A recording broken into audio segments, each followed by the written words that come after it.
Oh, and we are live. Good morning, everyone. Let's get this bread. MG Custom Rugs. Oh, y'all already see it. Make sure to like the stream. Hey, make sure to like the stream and make sure y'all hit up MG. Get some custom rugs. Loki, if you actually have custom rugs, that maybe one day may have to give me a custom. But yeah, anyways, good morning, everyone. Happy Monday. It's the last week of the month. It's expected to be a pretty massive week in the market. We got a lot of earnings. No news or anything happening today, but this is probably the largest week of earnings. So kind of Yoko's Lair, good morning, good morning. So yeah, kind of to just kind of talk about the tone and kind of what to expect for the week. Oh yeah, hold up real quick. We also have I think the election is next week, so yeah, it's a pretty big week. So yeah, the objective for today is to kind of take it slow as the day starts. It's a Monday, not really too much expected. We did get some earnings this morning, but nothing too crucial. So today we'll let the market kind of set its footprint, and then we'll see kind of how it goes. We did swing a trade on Meta, did swing a trade on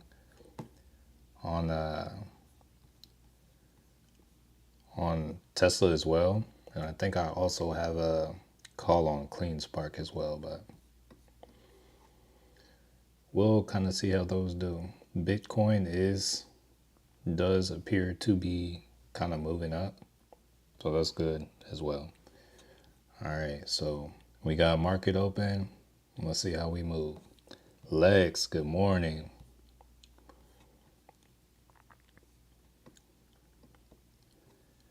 So we got a early little sell-off going on with Tesla. Maybe it's going for that early morning gap fill. Who knows? SPY, we got a large gap fill on the SPY. Let's zoom out a little bit.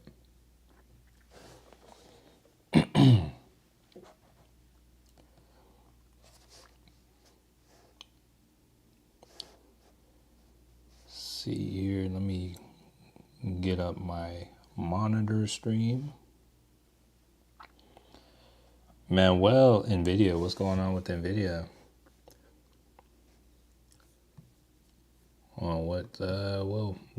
Let's take a look at NVIDIA over here. So yeah, everything appears to be having like a similar kind of move. They might be going for this morning gap fill, so we'll see. Mass 3DRC, good morning. Tough W, hold up, I actually know your name now. Good morning, hold on one second, I was saying I want to actually, I feel like your name's a lot easier to say than Tough W, so let's see. Low-key, I get too many DMs. Brian, yo, hold on, let me, oh, you also said Visa, go long the stock usage. Yeah, we'll take a look at that a little later too. All right, so getting back to it. Vibe with Chills, good morning. Got my eyes on Visa. Oh yeah, I just read that. Azure, good morning. Alex, good morning. Philip, good morning. What's good, HB? Mula, all right. So NVIDIA has pulled back to its 200 moving average on the 15. Here, let's actually zoom out real quick, see what so it looks like it may have closed this gap on the 1 hour, so that might be it. So yeah, the gap has been filled on the 1 hour, so if anybody is looking for upside, looks like NVIDIA is heading for it. There's a real quick trade on NVIDIA right there. Roy, good morning. All right, let's see.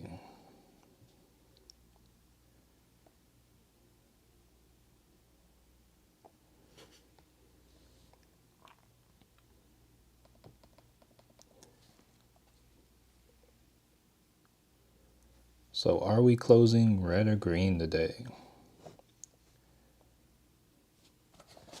All right.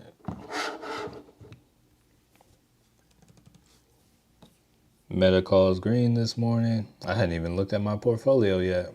Yeah, we'll have to take a look. Yeah, Meta is definitely in the green though. Looking for Mara to explode. Yeah, looking for all of Bitcoin to explode. Bitcoin looks like it's getting its move. Bitcoin's next kind of level of resistance is going to be the 69,500 level, or 69,500. So on the lookout for that.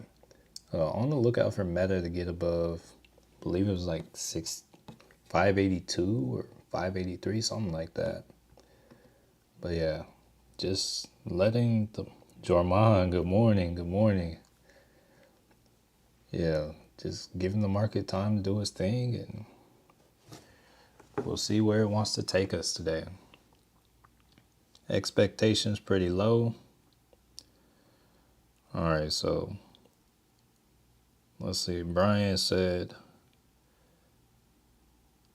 the long stock should check it. Earnings Tuesday. So Visa is a good, I would say Visa is a good long, but right now the stocks that oh wait, hold on. Yeah, right now when it comes to stocks going long on, right now I'm going for a little bit different. Like my goals are going to be a little bit different than potentially your goals. So what I'm looking for is just Wes, good morning. What I'm looking for on the stocks I'm going long on, I'm looking for stocks that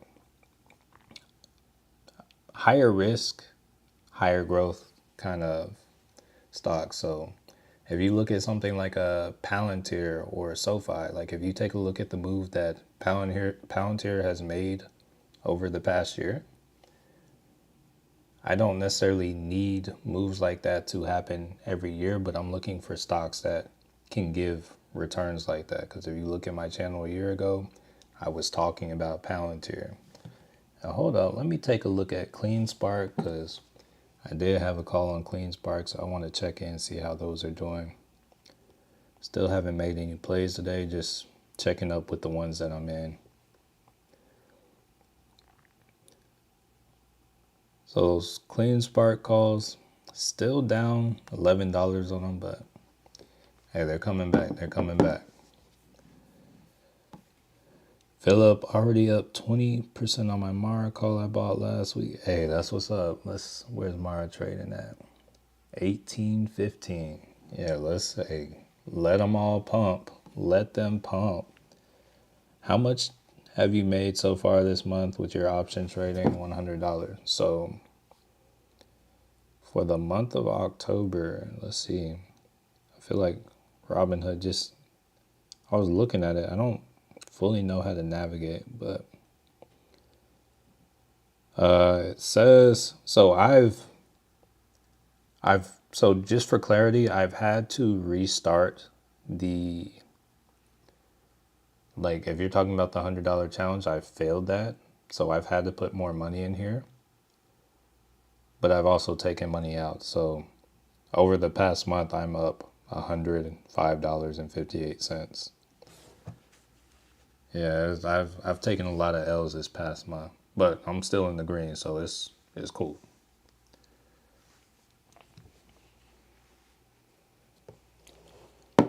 Angie B, good morning, good morning.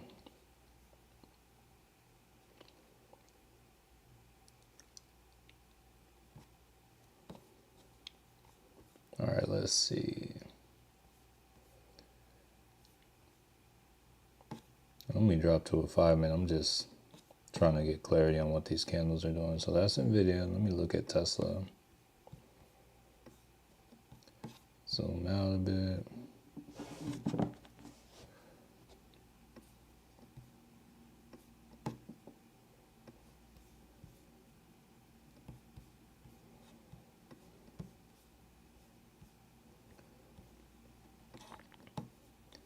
All right, so Tesla's down a little bit. Meta, it's up. Surprised you didn't full send on Tesla before earnings. So the thing about Tesla all-time highs for this year. So first thing about Tesla, I own shares, so I don't feel the need to play earnings for options or options for earnings because first off, more oftentimes than not, when I use options to play earnings, honestly, I usually lose coming in, and when I am right, usually my options end up being like not worth much. So it's like I personally would rather wait the next day to play earnings and then get in, or like wait till after earnings are announced and then get in and play earnings. I tend to make a lot more money like that. So yeah, like even with Tesla, I think after its earnings, grabbed a contract for 75 and I think sold out of it for, took that contract from 75 to like 370. No, no, I did not invest into the McDonald's dip. So yeah, there are a lot of like thing with the stock market is there's like usually always something on sale. There is a multitude of stocks, and it's like ultimately you can trade and have your eyes on the ones you have your eyes on, but to me, McDonald's isn't really something that I value. Even though it is a value stock, it has a high valuation. It's not anything I'm interested in. So it's like I personally don't trade it. It's definitely like you can make money from it, but I feel like there are a lot of opportunities to make money elsewhere as well. So it didn't even pique my attention, honestly.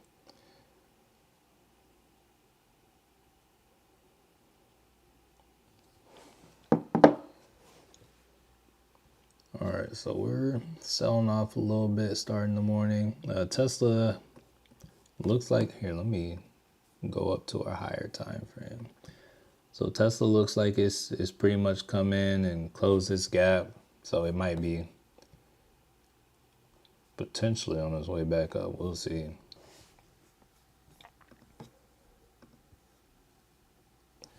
But the SPY has a long way to go to close this gap. So we'll kind of see.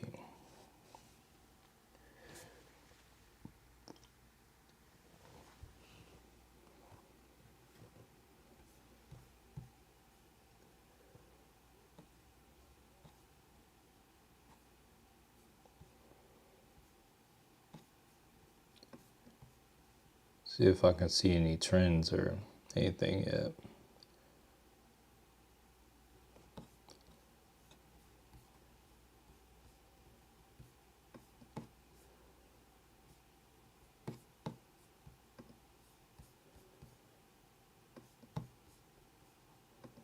So on the 1 hour, Tesla looks like it is. Volume is much lower on Tesla so far this week as opposed to last week. So if they want to bring it down, now is the time to do it. Bitcoin is back above 69,000. So that's moving, making progress.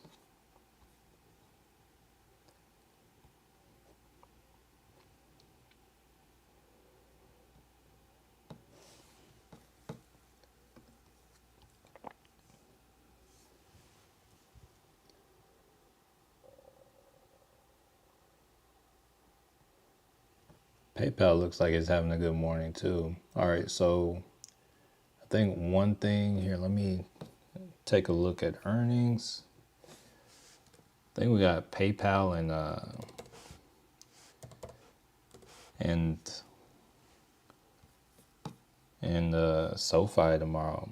So I may look into seeing if there is any good earnings. All right, so we got SoFi and PayPal pre-market tomorrow. Also McDonald's for those of you that are interested in McDonald's. Go run some quick analysis on SoFi. All right, so SoFi pretty much came in and filled this gap. Let's look at it on the 4-hour. Yeah, it came in, filled in this 4-hour gap. Now let's hop in and look at its options analysis.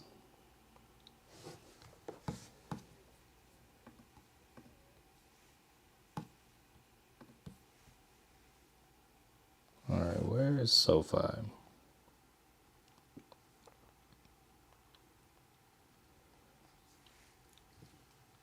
All right, so here, first off, let's see what the expected move is for tomorrow.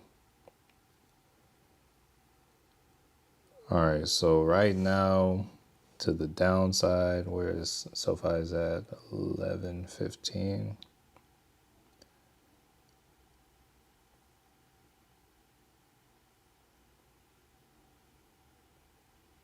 Wait, that's 11.50. So it's not pricing in a crazy move or anything. Look at the call side.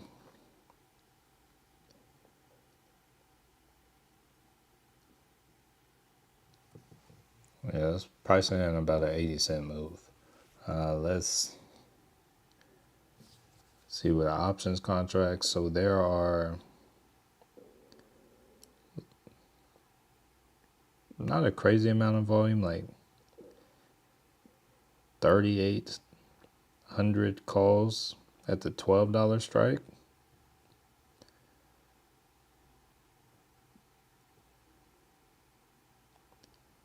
A lot of volume at the $10 put strike price. There's a lot of volume at the $10 put strike price. Or a lot of high open interest there.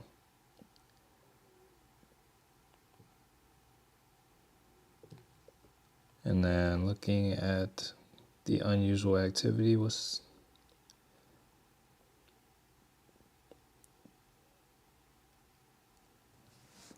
there's not much going on with SoFi. Let me take a look at PayPal. Let's take a look at the chart for PayPal. Hey, PayPal has been on a run. I think PayPal is actually the highest it's been all year right now. Zoom out on a weekly.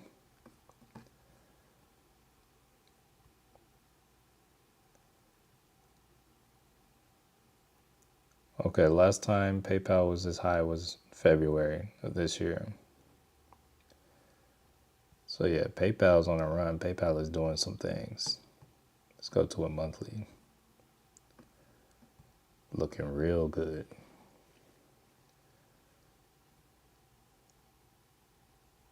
So I would say if they have really good earnings, they probably might shoot up to like 94.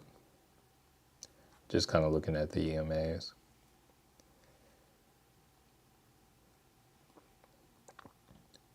Looking at the analysis, there is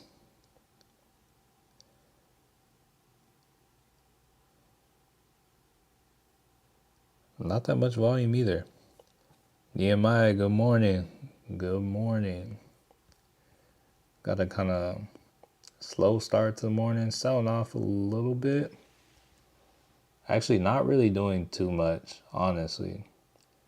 It's like everything opened up green and sold off a little bit. The only thing I really see going today is Bitcoin is on the rise. Kind of in an uptrend. So Bitcoin and all the crypto stocks, they're on the move. So right now, that's kind of the move is to, if you're in any crypto, hey, just ride that. Kind of look for Bitcoin, going back to Bitcoin, watch for Bitcoin to kind of break. If Bitcoin could break and hold above this 69 kind of 5 level, they might catch some more volume. But for now, we'll go back to the SPY. All right, so going back to looking at PayPal.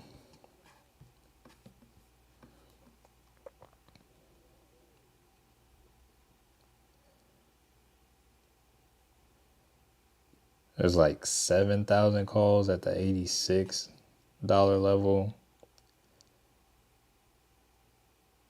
About 8,000 at the 91 strike. And then there's not really too many puts for it.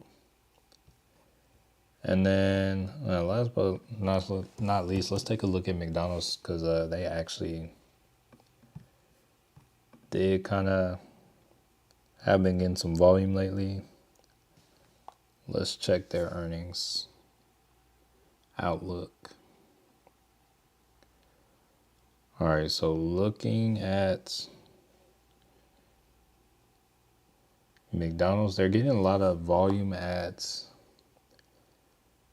call volume at this $310 strike price.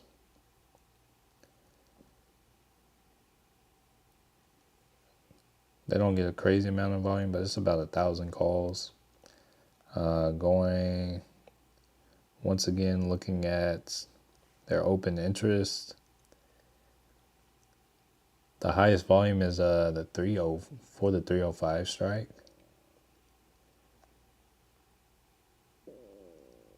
And then to the downside is for the 290 strike.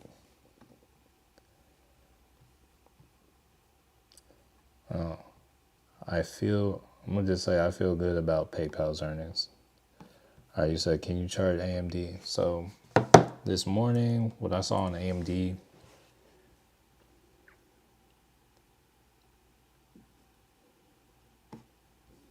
here, let's just, So I already kind of have AMD charted. There is, I think this might be a weekly. What kind of trend line is this? Yeah, this might be a weekly trend line. So we came down. We had kind of a downtrend right here. We broke. Came down to retest. Honestly, this looks good for a call, because looking on a weekly, this line was resistance, now it's support. We came back, tested support, and it looks like we're about to go back up. Once again, this is on a weekly chart, so honestly, I like the idea of an AMD call. They do have their earnings tomorrow. I don't normally play earnings, but let me see how much their calls are going for. Let me see if I can get anything, because they're down here cheap. They've been selling off.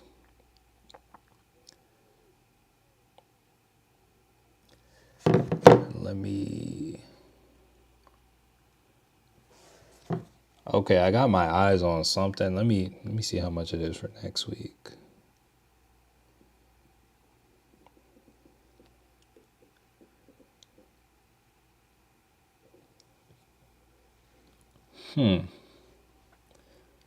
Question is, do I risk it?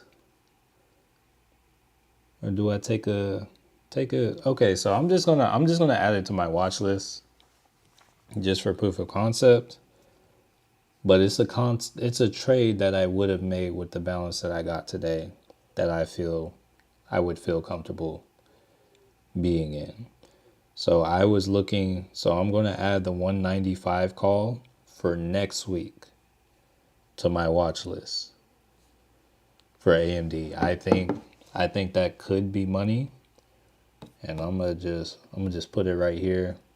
I feel like I'm probably going to end up regretting not taking that trade, but yeah, we'll have to see about that. So that is, and then I don't know, I'll probably set my stop loss right here.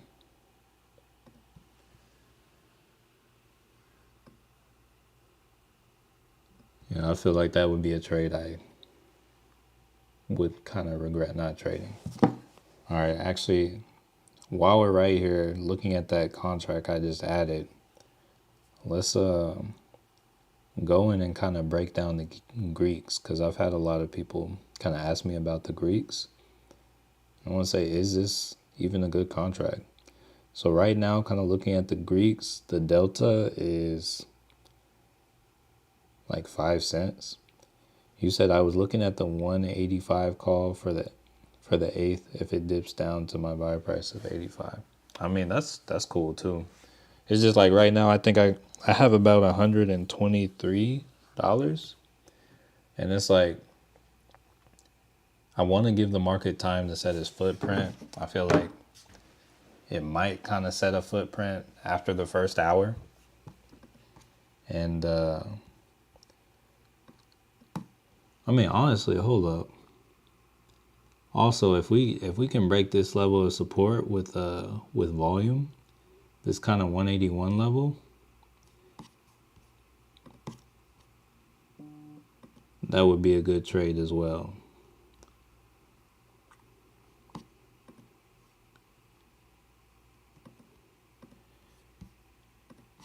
Yeah, if we can get a little bit of volume coming down below this level, I think that will be a good short. So I feel like there's more money to be had there, trying to look for this like gap fill than me trading this right now. Hold on 1 second.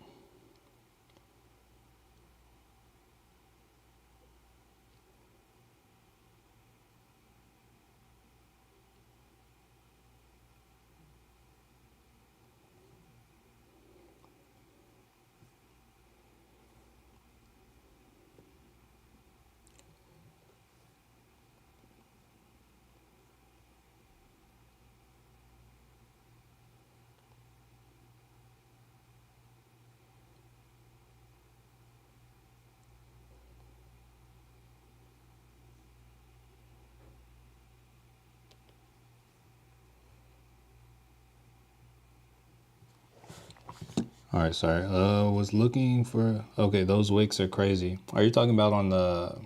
Are you talking about on the SPY or? Hakeem, good morning. Good morning. Just wonder where you were, Hakeem. But yeah, when you say those wicks are crazy, are you talking about on the SPY, Brian?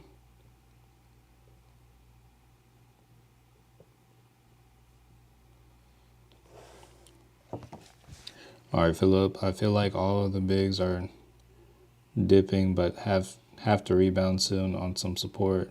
Nvidia, Microsoft, Google. I mean, hey, it is a Monday. It is a no news Monday.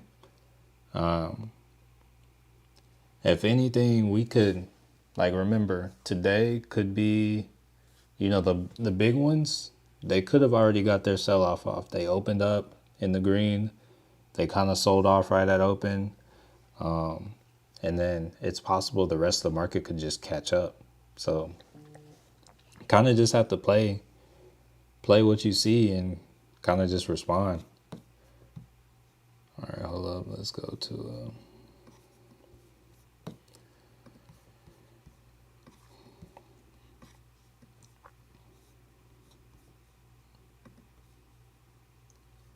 Yeah, because right now, like if I'm trading on a day, right now, if I see that we're breaking below this 200 moving average, that tells me like, yo, it's probably a better idea to trade it to the downside. Now, of course, this is on the 5 minute, so you would want to make sure you have a stop loss because things could flip. But yeah, you definitely would want to just kind of see where things are trending. Remember, the trend's going to be your friend. Hakeem getting ready for work. Get the likes up, family. Oh yeah, hey, Hakeem's here. You know we gotta get the likes up for Hakeem. Hey, for Hakeem for the stream. Gotta make sure other people can see the screen, see the stream. So hey, make sure to get the likes up. All right, Sergeant Boss Hog. Good morning, family. Good morning. Good morning. Palantir on BS and pre-market all-time high opens up and don't want to move. So could be one of those midday, end of the day movers. I mean, there's always European close. Philip said, I never trust it when it does that. Not sure where to exit my serve call. Expires 11:15, 75%. So when it comes to, hold on, we're kind of breaking on Tesla. I'm not going to trade Tesla to the downside right now. I'm not trading Tesla to the downside. I don't know why I'm looking at it. But let's see NVIDIA. Okay, looks like NVIDIA is actually building up some support here. So it could either kind of come back to 13 EMA or the 200. Hey Lex, we'll take a look at serve in a little bit, kind of talk over some things. Parker, good morning, Parker. Chase, good morning. Pray for your boy this week. What you got going? Hey, definitely in my prayers, family. I don't know if it's just stocks or if it's something else, but hey, definitely in the prayers, family. All right, so what was I going to say? Oh, we're going to take a look at serve. Let's take a look at serve. So you got a nice little amount of time. So you got the serve call, expires November 15th. Okay. What's the strike looking like on serve?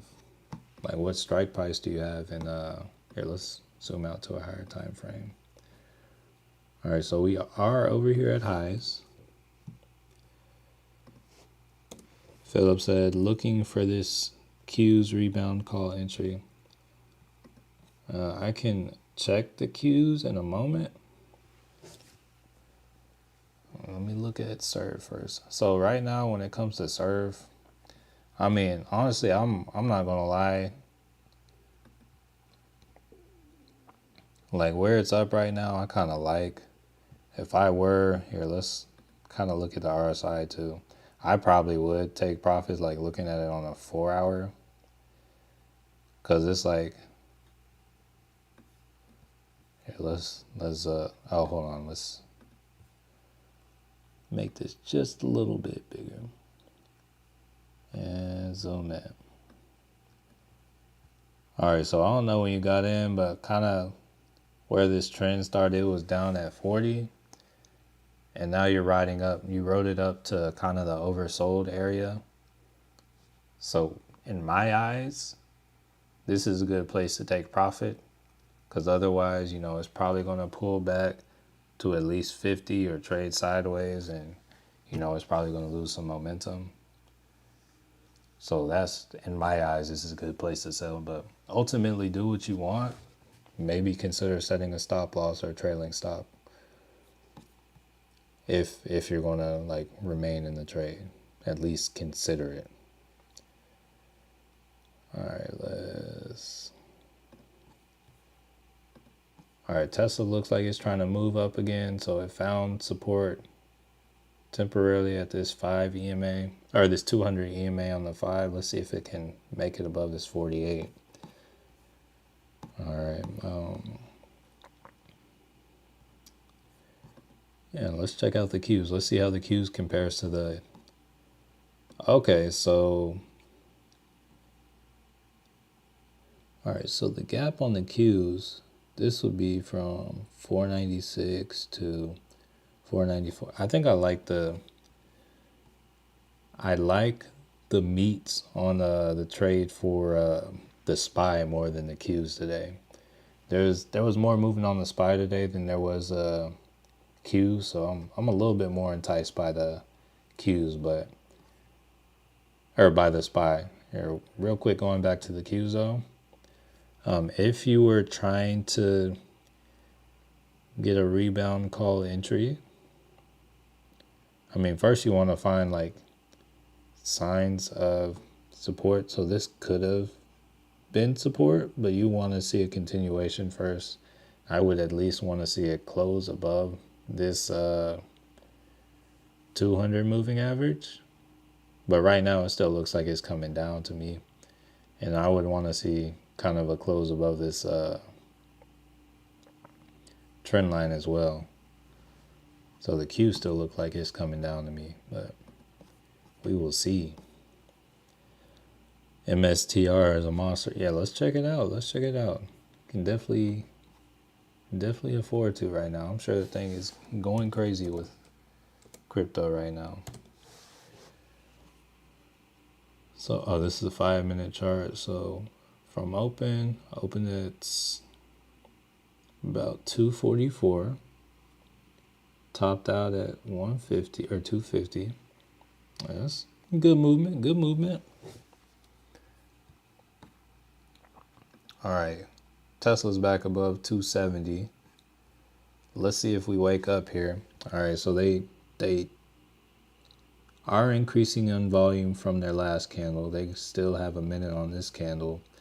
This is on the 5-minute. This is the looking like the third highest volume candle on the day. So it could be time for Tesla right now. See if we can actually take out this high over here, or actually, I guess a high at like 272. Yeah, it could be time for some things with Tesla, but we'll see.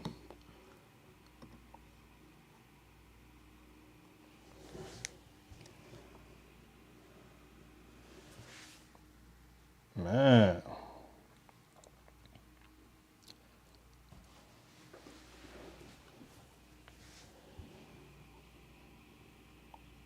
Oh sure, we got 65 people on the stream. Hey, be sure to, if you haven't checked in, smash the like button. Hey, be sure to smash the like button. Or if you want to wait till we actually get some bread, feel free to do that too. It's coming. It's coming. No worries. It's on the way. Just gotta wait for it to come to us. We don't chase the paper comes to us. Vincent, yo, what's up, family? Can you check OKLO? Yeah, let's we'll take a look at that. Oh yeah, don't gatekeep. I know those of you in the chat that are speaking won't gatekeep the likes, but it's like, hey, it's usually the lurkers. Like there could be somebody who has been here from my very first stream. Like it's very well possible there's someone that's been here from my very first stream. Okay, hello is moving. That has never chat or like messaged in the chat, said GG, anything like that. So I'm not saying like they're evil. I'm not saying that they don't wish me well. Cause it's like I've been a lurker myself on streams. But there are people around, it's like, oh yeah, you gotta earn it. Yes, I understand. It's a value exchange. I don't fully know what I get from likes, but still some kind of value exchange. Here, let's try to look at it on a 10. That still looks like a all right kind of trend line. I don't know. OKLO is moving. Here, let's look at it on a 4-hour. That just looks like a straight line. So right now, it's already broken that trend. They haters. So hey, when it comes to the concept of haters or whatnot, hey, if they're giving watch time, hey, watch time is watch time. I'll take it. Like there is one person that goes through and makes sure, or I would like to think it's one person. I feel like it has to be someone that's consistent, because like every single one of my videos, when it comes to the likes, there's always like one person that'll go and thumbs down it. It's kind of wild, but it kind of motivates me at the same time. I kind of love it. I always say if someone's not, if people aren't hating on you, you're doing something wrong. I mean, it's one thing if a bunch of people are hating on you, but yeah, if you don't have at least like one hater, you're doing something wrong. All right, so let's see. Okay, hello. Let's see. Or maybe not doing something wrong. Maybe not doing enough. I don't know.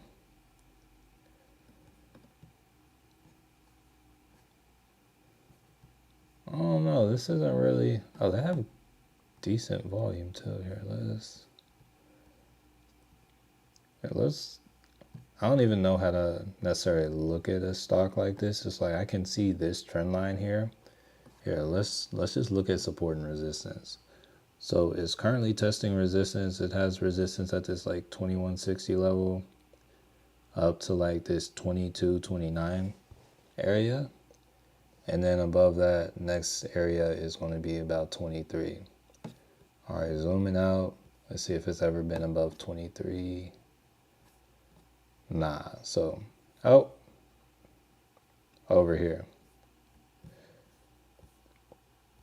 So above 23, looks like it can get up to like 25 next, and then above 25, hey, you're kind of in no man's land.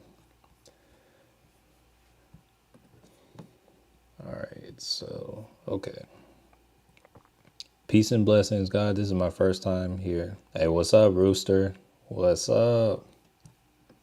Rooster, are you sure you weren't a lurker? You sure it's your first time? No, I'm kidding, Rooster. Welcome to the family, Rooster. Happy to have you. All right, what do you think about MRK?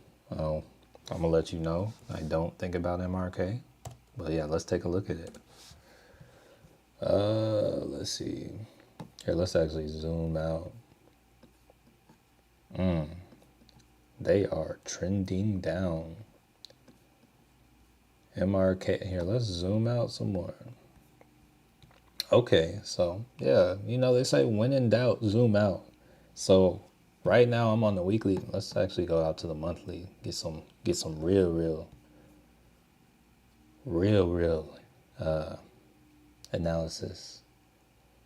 All right, so it's approaching a level of support. There's a level of support kind of from like this 103 area to about this 100 or upper 99 area. So I would say it's kind of in a buy region if this is something you are long on. But I would say kind of below that $99 area, or maybe for sure below 97, get out is poison for now. Like it can fall some more. Going up. Here, let's go to the weekly. But yeah, this 102 area looks like a good area to kind of pick it up. But yeah, it's currently in a downtrend on the weekly, downtrend on the daily, downtrend on the 4-hour. But it looks like on the 4-hour there's support at 104. So ultimately, I would say if you see it at 102, that's it should be a really strong area. But it is showing a little bit of support here on the 4-hour. Let's see.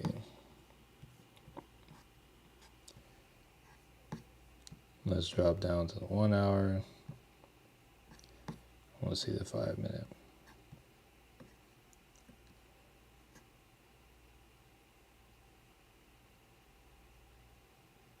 Yeah, don't have much to say beyond that. Looking at the range on the day, traded from about 104 to about 105. Yeah, don't really have much to say about it. Looks like they could have like a potential, maybe double bottom. I don't know. All right, so let's see.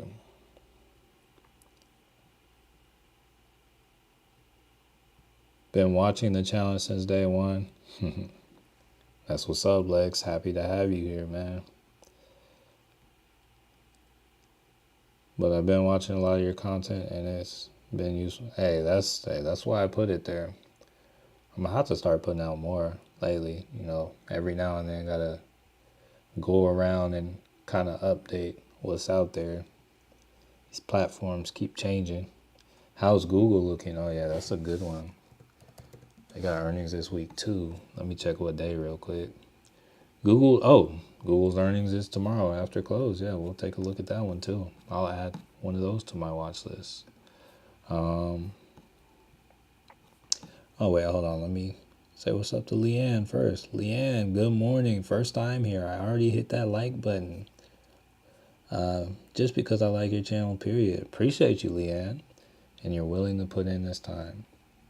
Very much appreciate you. All right, let's get a look at Google. All right, so I will say I am very bullish on Google. I don't know about this earnings, but I'm just very bullish on Google in general. So kind of taking a look at it, let's see. I'm not a fan of the way their weekly chart looks. Look at their monthly. Not a fan of this either.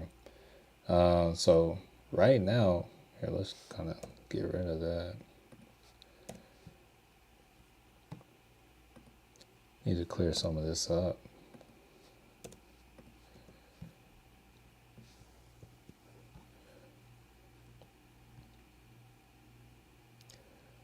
All right, so here, I'm starting off on the monthly here.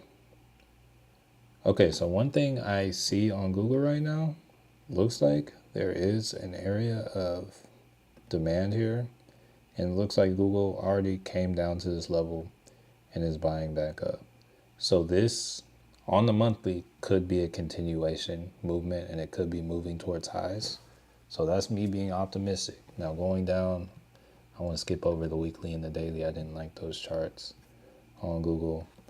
Looking at a little bit more of a current time frame on Google. It is moving up. It looks like it's beginning to break above a level of resistance right here. This 170 level is a resistance. It knocked once over here, knocked twice over here. Third time looks like it could be, or maybe it may have failed, but it looks like it could be breaking through that resistance. If it breaks through that, looks like the next level,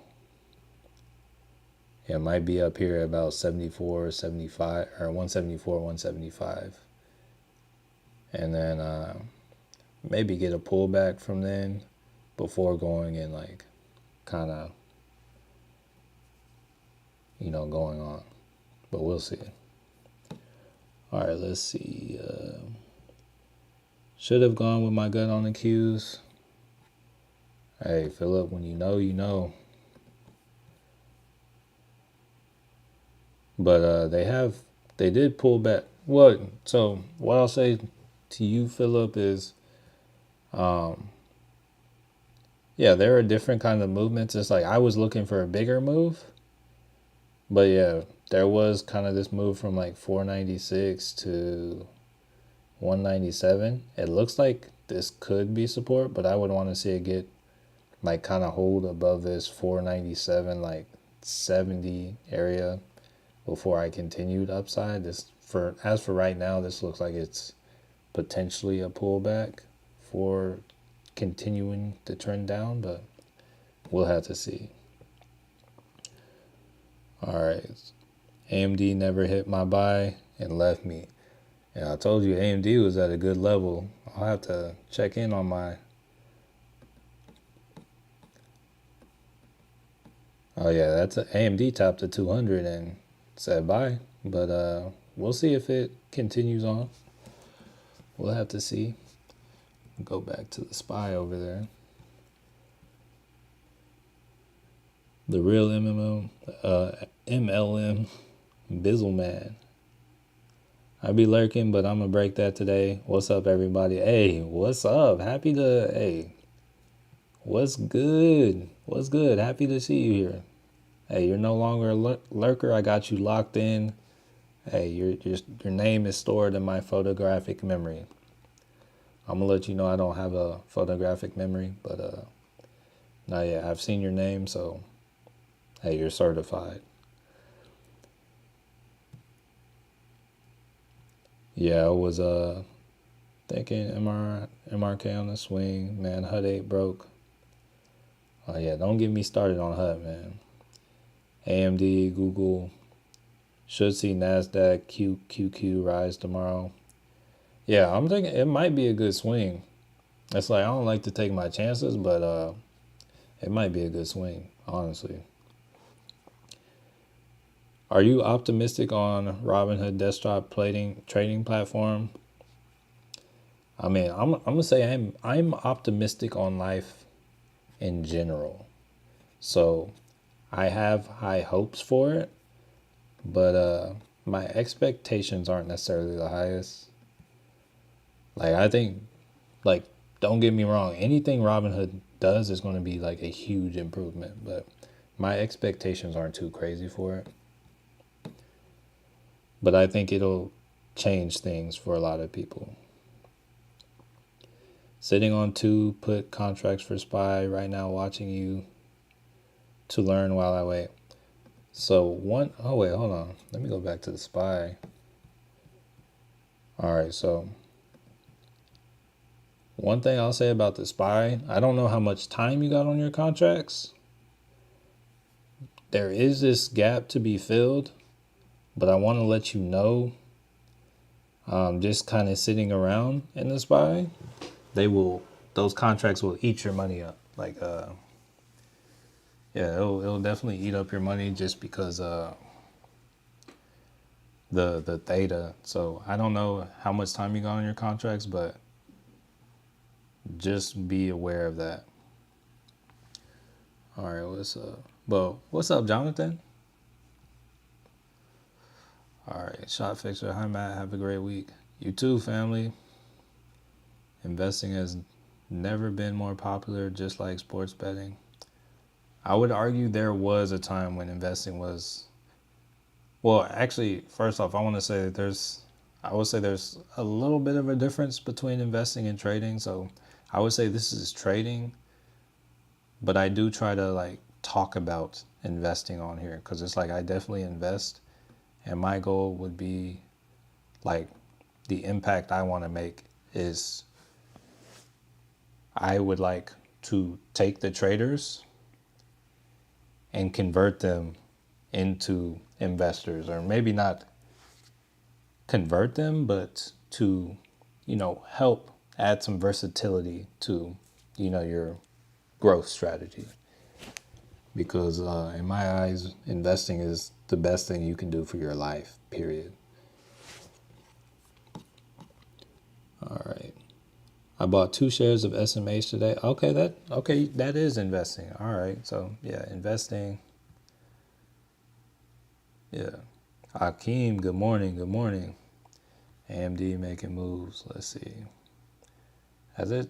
Okay, yeah, it's approaching that 160. Let me check on my contract.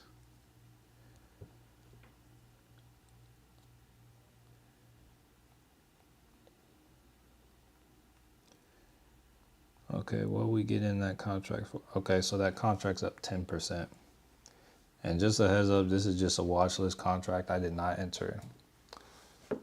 Oh, something else I'm seeing now. Apple looks like has broken that level of resistance. Oh yeah, but they also had a quick move up here earlier too.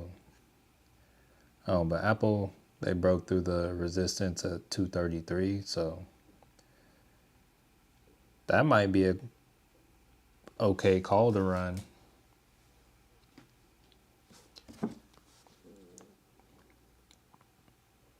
Let's see on Apple. Let me see how much what those contracts are going for. Market looks like it just wants to run now. Tesla's coming back up. Oh no, Apple calls are more than I would like to pay for. They for sure have earnings this week too. Let me see. Oh yeah, Apple's on Thursday. That's why their contracts are so expensive. Moot one, hello. I see Palantir earnings on November 4th. What do you expect they'll do? So, Palantir has experienced a lot of growth lately due to a lot of things. Like they've been included in the S&P 500, and also they're just a stock that is kind of killing it. So, it's tough to say. Like they've been killing it, and I'm not. I would have to look and see like what are people like how much are people expecting for them to kill it and whatnot. I would, me personally playing Palantir, I would like to wait and see. I would hope that they pulled back after earnings and then use that as a buying opportunity to buy Palantir to the upside because it's a solid company. But it's like whenever something's been doing well and you expect it to do well again, sometimes they don't do as well as you expect, and that can still be an upset. So I can't really say. I just, on that one, I would look for the pullback. Brian said, chat, if you see a good move to make, please. Oh, yeah, 100%. If you see a good move, please share it. All right, so the SPY is still trading in this range here. I'm going to kind of just watch this range that we're trading in. Where we open? We opened up here. And we opened up here. All right, so Q's got me in suspense. Hey, happy to see you on the stream, Darren. It's like low key. It's like I don't get to hop into Discord like I like honestly, because I'm like doing this and then doing a lot of stuff throughout the day. I'm like lately I've been like, man, I'm like, is Darren still here? Hey, I'm glad to see you here, Darren. All right, they've been steady partnerships. Inimitably. I always have a hard time saying that. Love that. And Bills, I'm not a lurker, but I am a liker. Hey, that's smooth. That's smooth, man. I've definitely seen your name, man. I know you're not a lurker. Been a newbie for a couple of weeks now. Like your channel and the way you work. Very much appreciate that. I will keep on coming back, living and learning. Hey, that's what I love to hear. And have you ever stopped learning here? Ever stop growing? Hey, I wish you to go on somewhere else where you can still learn and grow, because that's what it's all about. The Vega monster. Oh, that's kind of spooky, Darren. All right, Jonathan. If you saw what my chart looked like right now, you would feel bad. What's your chart look like, Jonathan? I don't know.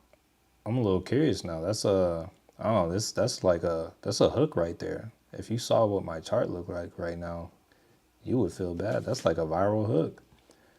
All right, Mass 3DRC. I agree with the investing side of stocks. Slowly working on that too. Hakeem, I'm just watching today. No plays for me. Palantir want to play. Hey, it's good that you got your one that you kind of watch. Honestly, I say the better you learn one, I'd say you can make good money with just trading one stock. I just look at it a lot because I'm dealing with more people. All right, so Tesla's making his move. Tesla actually broke out. I might try to here. Let's see it. Let's check the volume. Tesla is increasing in volume. Here, I'm gonna try to hop in on this Tesla again. I already have a Tesla contract, but I'm trying to make money with the today's. So yeah, let's see. I'm gonna grab. Let's see.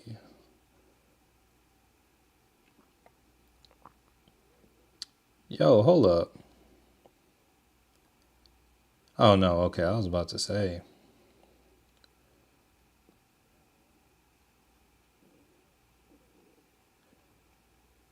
Yeah, I'm gonna go for a 300 call. See if we can all right, so I grabbed the 300 call for 91. and we'll see if we can ride that for anything. Just because we see some volume coming in on Tesla. So yeah, I'm gonna try to ride this for a little bit. We'll see if we can get anything with that.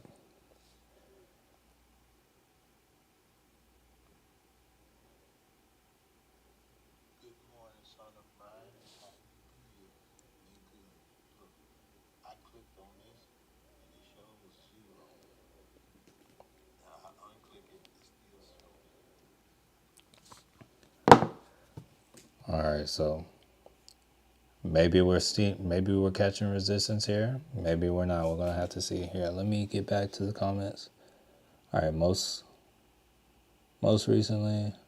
Okay, appreciate the likes, y'all. Must have been waiting to see me. Honestly, yeah, y'all kind of went crazy with the likes. All right, so let's see. Most recently, at least three three reports. Nvidia puts. Let's take a look.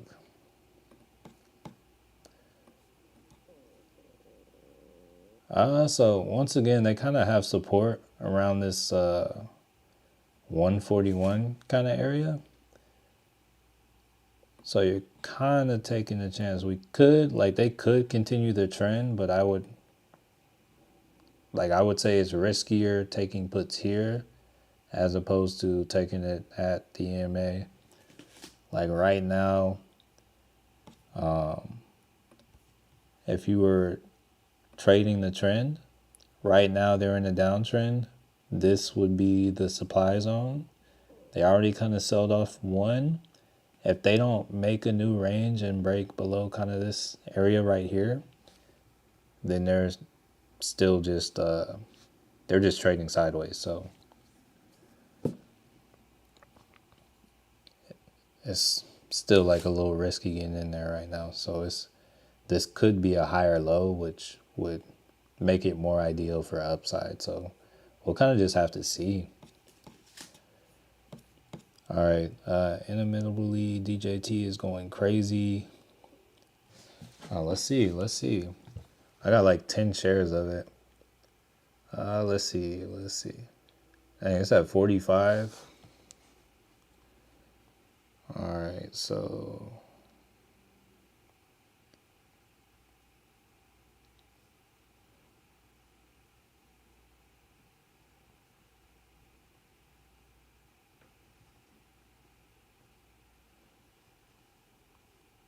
I'm up like 370 on those shares. So that's cool. All right, so here, let's see. Any plays you're looking at, Matt? So I grabbed a Tesla call just because I saw an increase in volume, but we'll kind of see. We'll see. It looks like Tesla, like right now, looks like their volume is increasing on the day. Just got a cross on the 5 EMA, so I feel like Tesla could run. I feel like that was them trying to sell it off and cool the RSI down. But I feel like this might be a winner for today. It was kind of far out of the money, but we'll see. Let's see. Tesla broke through. I still want to see confirmation because we haven't fully got confirmation. But yeah, Tesla definitely did break through. So yeah, right now we're still in kind of like the riskier part of the trade. But yeah, if we continue on, hey, it's looking like money. Let's go to 15. Oh yeah, it's starting to look better. It looks better on the 15 for sure. Let's see. Yeah, if the market wants to pump as a whole in the earnings, yeah, we got AMD at like almost 160. Hold up. AMD pumping. OKLO, let's check in on that. Oh yeah, that thing's still going. Yeah, it might be going for 25. That was the next level, right?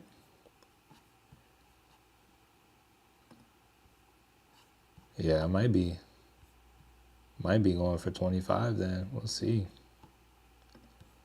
Might be next on the list. Let's see. Palantir earnings on the 4th does that. Does your call expire before or after that date? Are you talking to me, your travesty, when you're asking about the Palantir earnings? I don't think I have a pound call on Palantir right now. Vibe with Jules, can you drop your plays in the chat?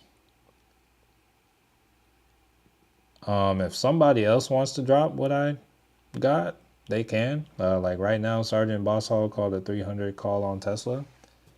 That was it. But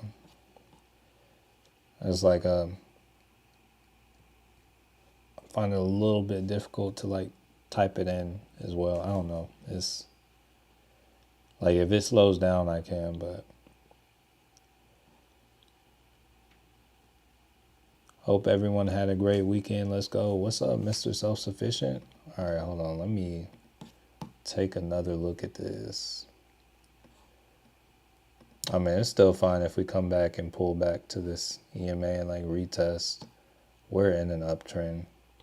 So looking at the uptrend in the other direction, it would be fully okay to come back, retest this area, and kind of bounce up and continue the trend. Yeah, but DJT is going crazy. Trump is doing well in the polls, so I still don't really, I don't think there's like any real value behind the actual company. Like, know that. Like, it's not an investment, it's more of a trade, but it's cool. Yeah, I would just say be aware of that. So someone asked about a short on Nvidia. Looks like that could be a possibility. Possibly. Like, there's still support here, but it could be a possibility. You indeed doing the Lord's work here. Appreciate you, family. Appreciate that. Isn't 300 Tesla price target? So, kind of. So Tesla, I would say it depends on how long you're in it. So I think this contract can make money today if we move up enough. I think Tesla could hit it by this week. I definitely don't think it's hitting it today. But I think it's possible for Tesla to hit that this week. But it could also take a couple months, couple weeks. I don't know. But yeah, 300 is kind of my next major level. But we'll kind of see. It's like how long it takes to get there. I don't know. It's like I'll probably be out of this contract by the time it's actually by the time you can actually do anything there. 20% every other day. I mean, that's cool. SoFi is going for highs. All right, that's what's up. What's up, SoFi? Yeah, SoFi has a tight little range.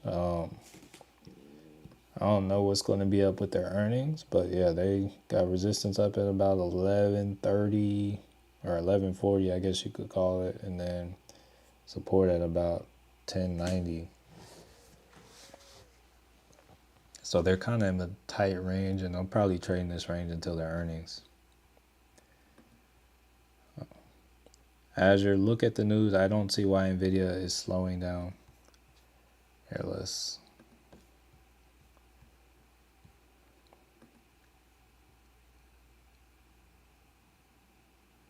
Okay, Tesla's pulling back a little bit. Nvidia Corporation stock has surged over. Stock has risen. Let's see the headlines. U.S. stocks could face scariest week yet of 2024.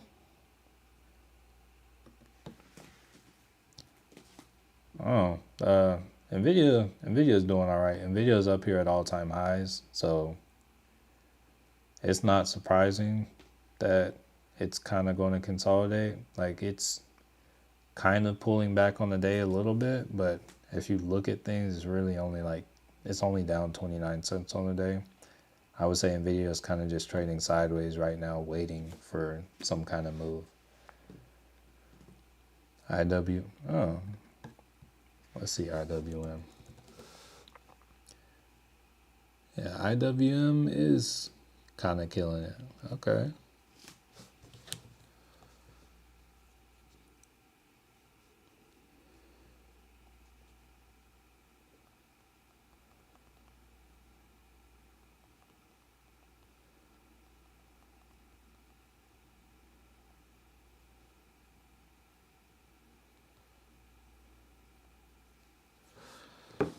Uh, I hold OKLO, SMR, and NNE. Okay, yeah, that's what's up. Hey, as long as you're long on something, that's what's up to me. Looking at the news, I don't see why Nvidia is slowing down. Am I missing something? I don't think you're missing anything. I think that's just the way it's trading. It's like stocks aren't meant to just go up and just go down. It's like if you look at the stock market for what it is, which is kind of like an exchange of, I don't know, people are buying and selling things. Whenever something is overvalued, the price comes down. Whenever something is undervalued, the price goes up. Oh wait, hold up. So whenever the price is fair valued, it's just going to move sideways. The price isn't going to move. So yeah, Parker said Apple's going off. Yeah, so we did break above that 233 level. So the next target you would look for is a 235. That's the next area of kind of resistance. And then above 235, you would look for like 237. And then above there, that's kind of uncharted territory. But yeah, we're pushing up on things a little bit, pushing up on Apple. That's good. Trying to push up on Tesla. We'll see if we do, but really just kind of let the market do what it does today. Like to see EMAs moving up on both of them.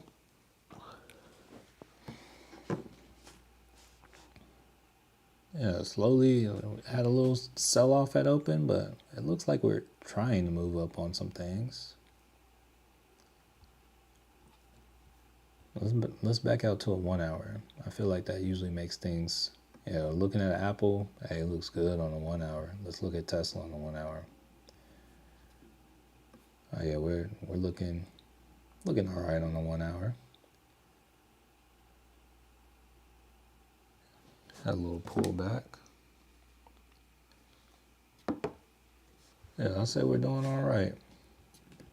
All right, so now it looks like we slowed down a little bit. Let's see if I can, let's do an update of my current holdings in this Robinhood account.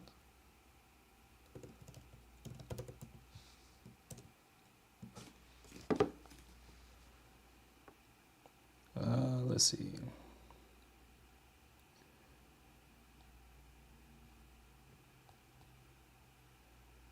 So I have 4 contracts. Let's see. So they're all expire November 1st. Oh wait, hold up. Dang it. Let me get rid of that real quick.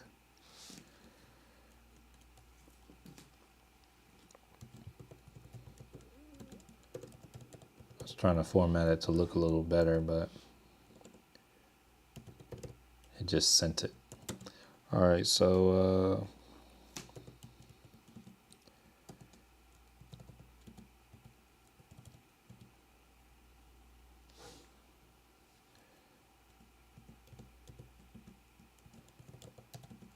average price, let's see.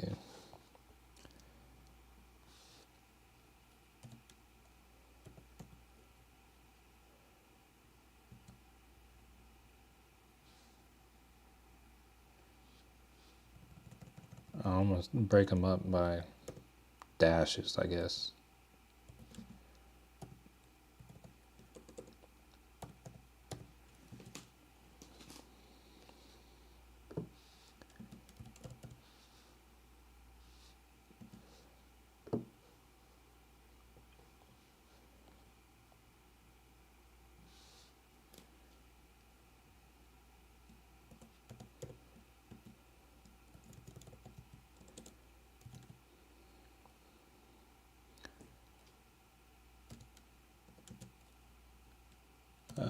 Point. I got a better price on this call than I did on my other one. All right, if anyone got in on that play, congrats. Yeah, let's see where AMD is doing. Let's see. Where's an AMD? All right, so I guess they found that wall at 60. Let's see. Oh, it's.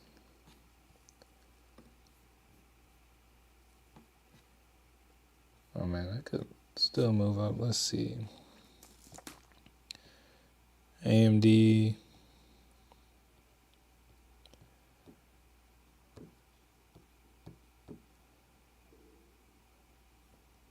Yeah, that call I got is more of an earnings play.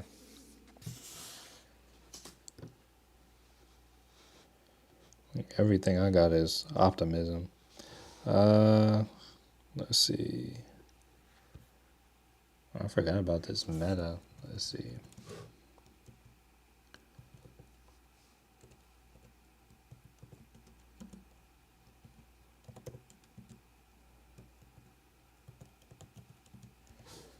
Yeah, I'm like down on everything I'm in. Let's see.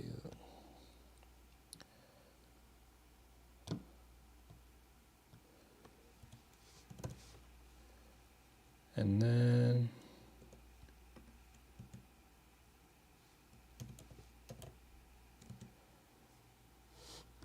I get in for the clean Sparket. Break that up. Dang, I need to eat some.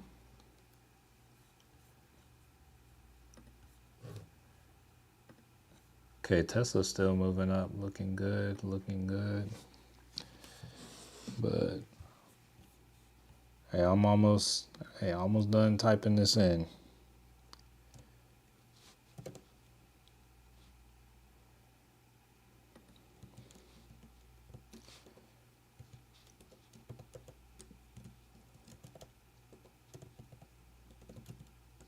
All right, those are my current contracts.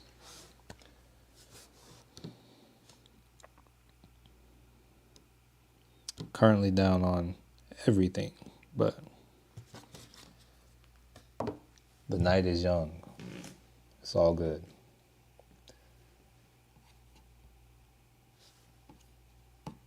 You can bring it back over to the SPY over here. Oh, wait.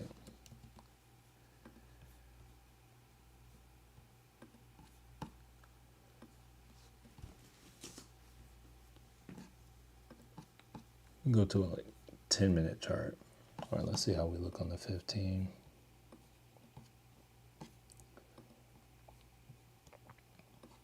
Let's go to a 15 on the SPY.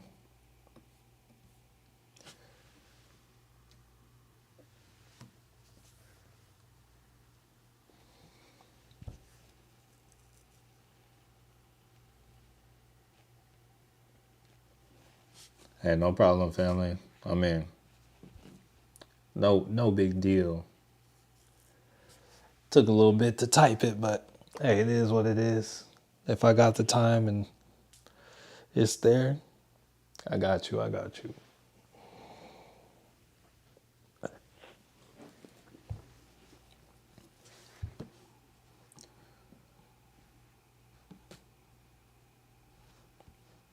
feel like now, let's see. All right, so tomorrow, before market open, we already talked about SoFi, PayPal, McDonald's. Got RCL as well.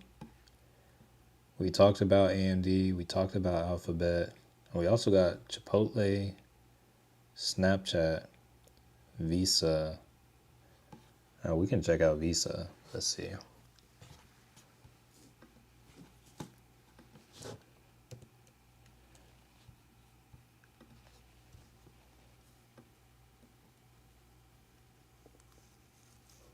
All right, let's zoom out. Let's go out to the weekly or monthly, my bad. We're on the monthly chart. So on the monthly, in a pretty solid uptrend.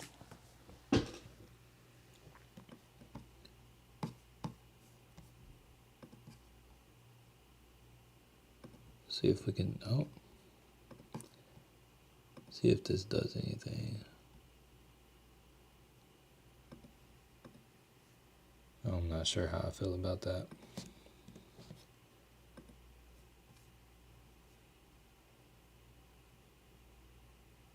It's a pretty decent range.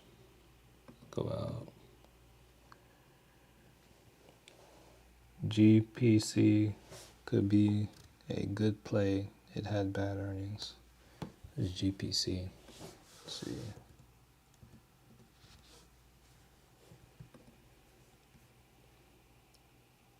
Genuine Parts Company. Oh yeah, it's at a pretty big level of support.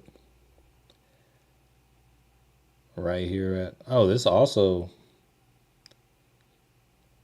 could be a, hold up, so they got this move up here from like 93 to 126.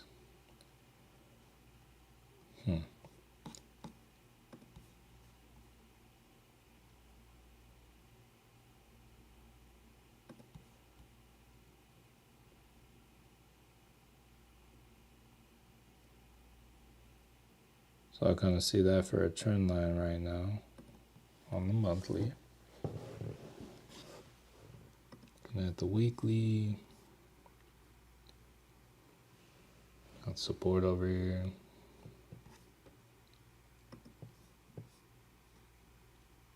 Large gap up.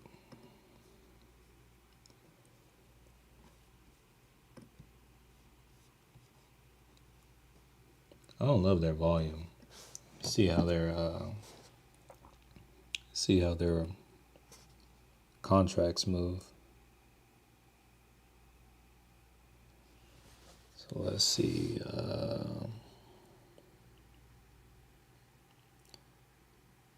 Is it GPC?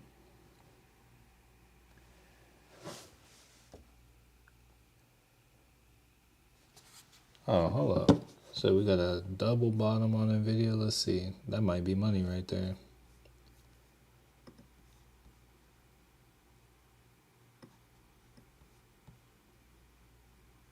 Yeah, short term, that's a double bottom. We'll see what happens with this candle.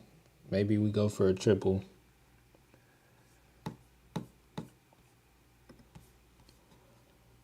All right, Darren, I still got QQQ spies being bearish for the day with QQQ turning around at 498. We'll have to see what really happens. Hey, honestly, you know how they like to do at the end of the day. So that very much could happen. I'm going to zoom out a little bit on Tesla. I'm going to go out to like a 4 hour. I think I still very much like that. Oh, it's still like heavily overbought. All right, so still watching with NVIDIA, but bearish on most of my time frame. Mara is up. Yeah, CleanSpark, Riot, Coin, Hut, Mara, they're all in the green. And I would choose, I want to play Apple earnings call. Would it be better to wait till closer to Thursday to buy into a contract price? So this is what I would say. All right, so if you are playing Apple, I mean, first off, it's at all-time highs. So when it comes to where does it go from here, I would say honestly, it's the next level is probably going to magnet to above here. What is that, like the highest has been is 230. It's probably going to magnet to like 240, 245, or 250, depending on how it is. So whenever it comes down to it, it's like, where do you think it's going to go? Where do you think it's going to go? And then pay attention to the break even.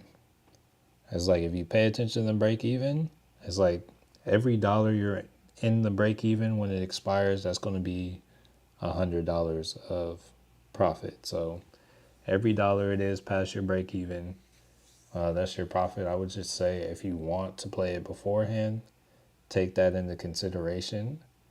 And I would say, I would hope you're assuming for a large move if you're going to do that. But usually I say the move is after. It's a SLV breaking out. Let's pull up the chart for anyone who wants to see that.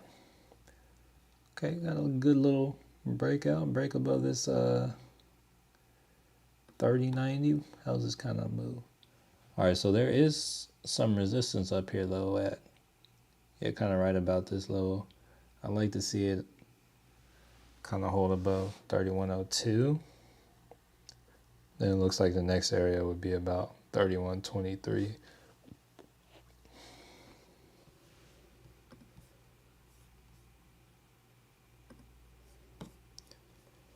So yeah, we'll still sit here and watch Netflix or NVIDIA on the day.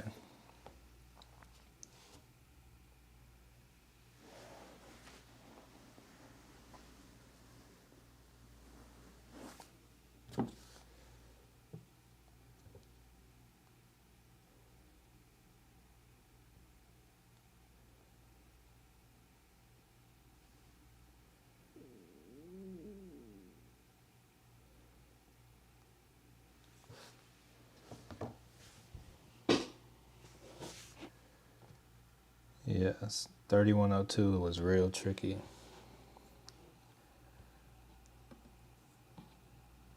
And you gotta watch out for them tricky levels. Yeah, this might be a double bottom. We'll see on this on that video right here.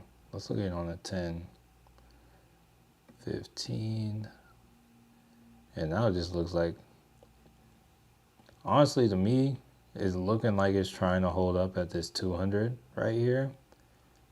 To me, it's looking like it. We're still crossed to the downside.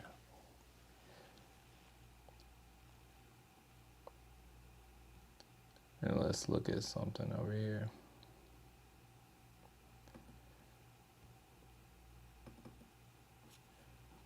I don't like this line.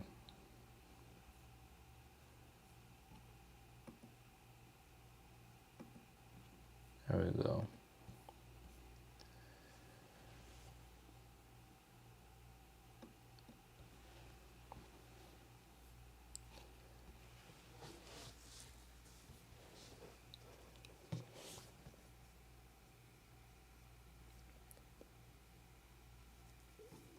Let me take another look at Bitcoin. Still doing this whole consolidation thing. Hope it has a good week though. Once again, all eyes on this level. The next level it needs to take out is 70K. You know what? I don't even want to be notified till 70K. Slide that on up.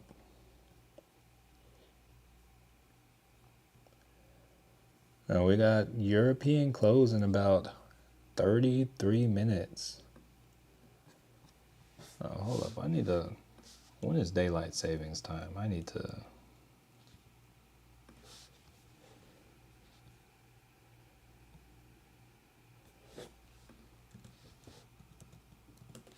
I need the sun to happen earlier. So I guess it's Sunday. Okay, so we get an extra hour of sleep on Sunday. That's cool. I've been needing that to happen because it's been too dark when I get up in the mornings, and it's like I wake up without an alarm, and it really throws me off sometimes. I'm like, is it the middle of the night? Did I wake up early, or is it time to get up? And it's like I don't love the idea of like first thing I do when I get up, getting on my phone, but it's like whenever low-key, I need like a little clock by my bed so I can so I don't have to check my phone first thing.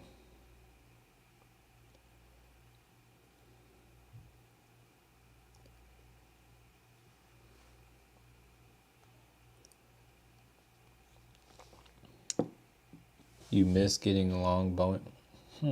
Is that running up? Do I have Boeing on my list? Let me see what Boeing's doing. You think you miss getting along Boeing? Oh, like on the day? I mean, if you were trying to get a long Boeing on the day, I see what you mean. I was thinking more long term. I was like, I would not say that. But yeah, on the day, I see what you mean. Yeah, because if Boeing took off, I was like, wow. Yeah, it was pretty much riding this trend line of support to the downside. This 13 EMA serving as resistance, and then this trend line is the support.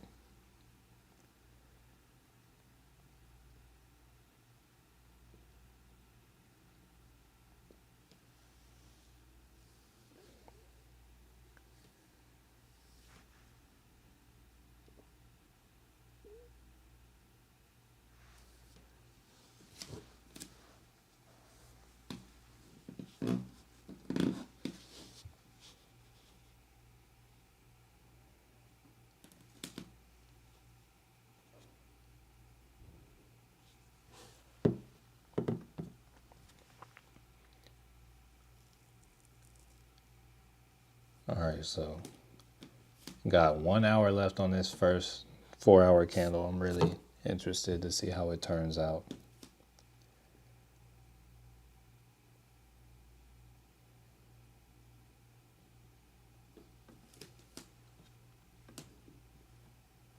All right, going back to NVIDIA. 5. As of right now, we're still holding this level. Let me bring it to SPY over here.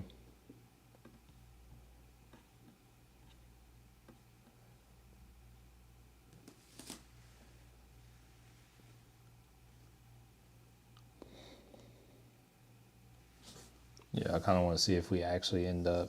Okay, can you talk about how to use the RSI to your benefit as an indicator? So when it comes to the RSI, I don't. Oh wait, hold up.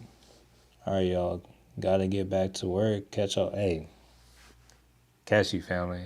Hey, appreciate you actually showing through today. Have a blessed day. Have fun at work, or at least try to make it fun. I don't know, but yeah, have a good day, man. All right, but yeah.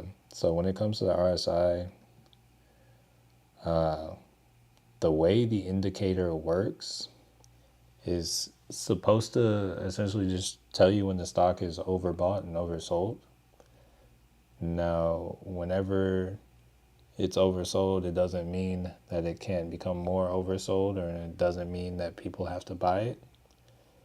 And whenever it's overbought, it doesn't mean that people need to sell it, but it just means like, hey, there are a lot of people buying, there are a lot of people selling. I would say it means more on the higher time frames than it does the lower.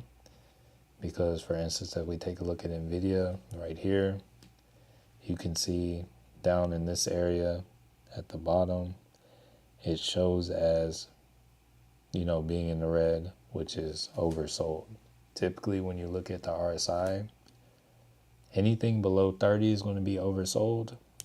Anything above 70 is going to be overbought.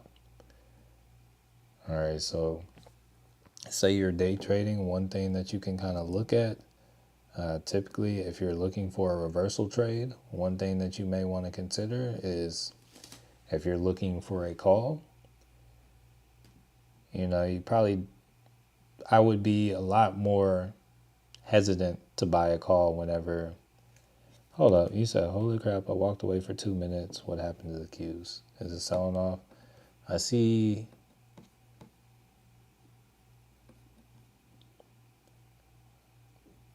Okay, so we see how it holds up at this level right here. We'll call 496 its kind of support. Let me check out the support I called this morning on the cues. I think I called 498. But it pretty much broke that at open. Then from that ran to about 496. You said, would I recommend buying? So me personally, I would say at these prices, I wouldn't recommend buying DJT from me. You can definitely profit from it and like make money from it, but to me at these levels, I would look elsewhere. There are so many other places that money can be found in the market that I'm like, as far as it's moved already, like you gotta think I started watching it from 30, then I kind of like rode some of it. I was in and out down to like 10, but no, yeah, after getting it at 10, it's like these levels sound preposterous to me. So I may be a little jaded, but the company doesn't actually hold any like actual value to me. So I would not personally, like I would say stay away. That's just me personally though. Team Brazy, you're doing a great job. Appreciate you, family, very much.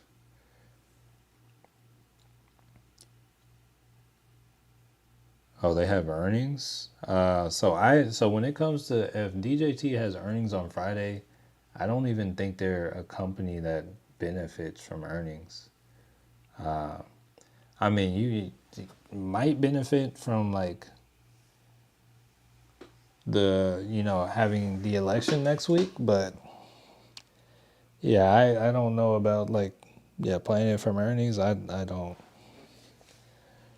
don't know how to value that company, and I would stay away from it from here. Like I'm probably gonna sell out and take. I'll probably sell out of like three shares so the rest can be free.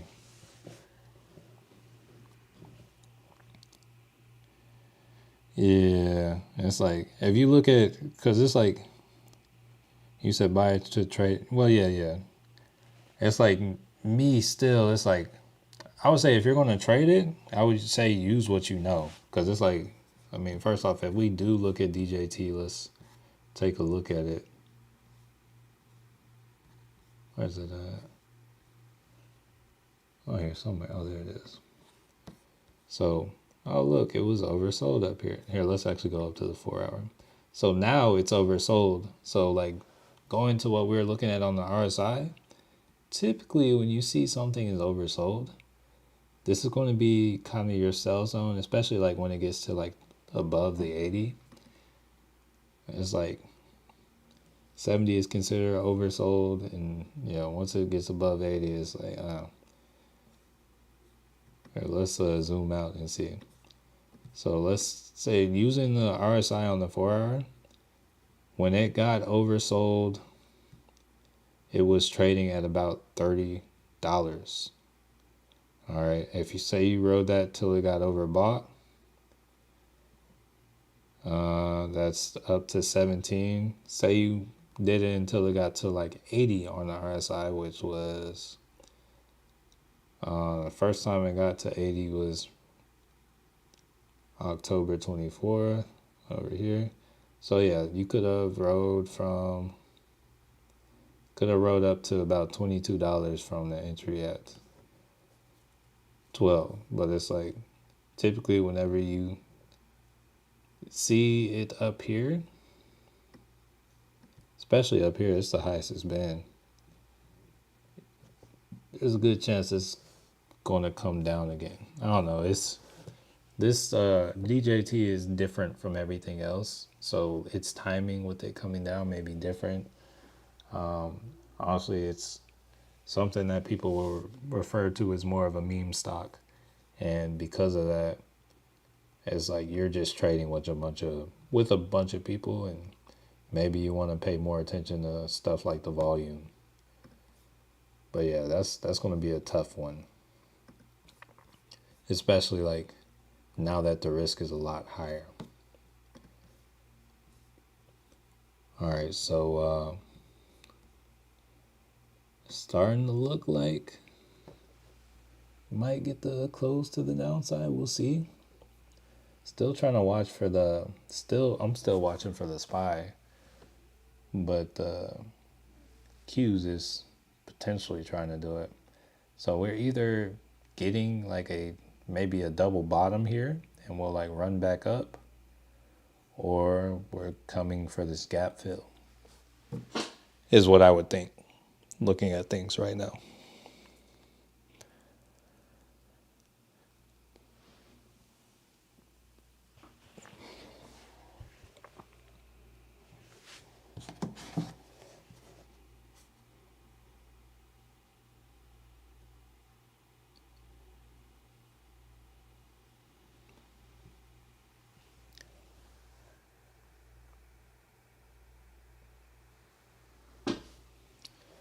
Jonathan, yeah, I'm praying for that gap fill. Hey, I'm praying for it too, man. I would like to do it. I'll probably, if we get a gap fill, I'll probably like ride a small little contract down there.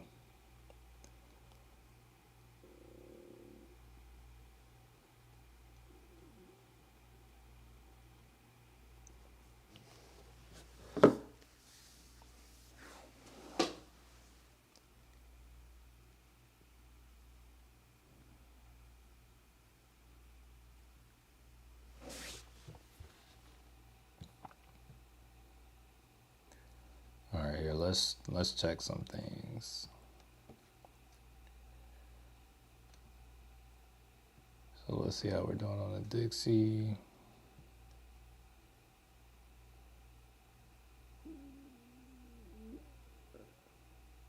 All right, so we're kind of sideways on the day, but we're down from last week, so that's kind of good. That's kind of bullish.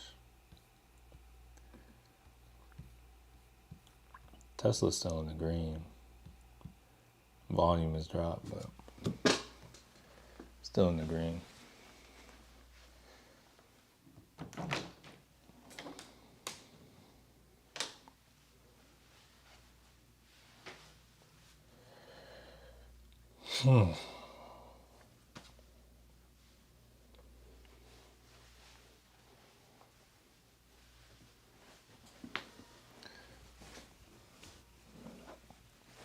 All right, let's see what the chat says about how we're closing today. 66% green. And we got a break even of 14%, 20% red. All right, so just looking at the chats, I'm not liking our chances of going down, but we'll see. Because right now we're still up pretty good on the SPY, up a little bit on Tesla when we're in the green. Didn't really have high expectations for today anyway.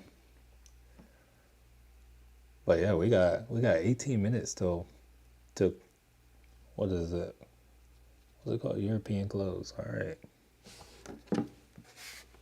Or maybe it's possible we could have got it. Let me see what time. Like if they've had I know their what is it? I know their daylight savings happens a little bit. It's either a week before or a week after us. I don't know. And things get kind of misaligned.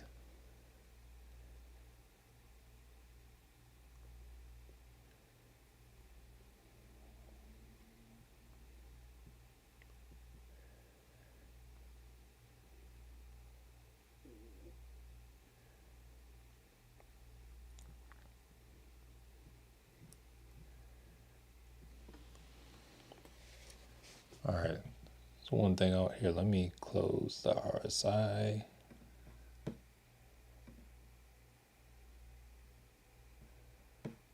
I'm going to go back to a 15-minute.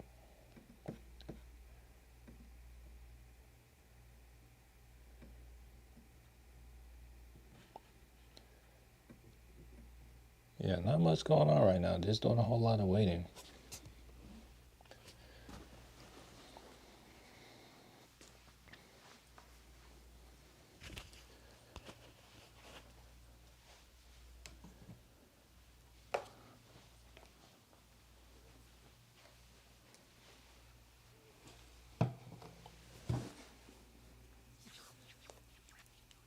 It's crazy though.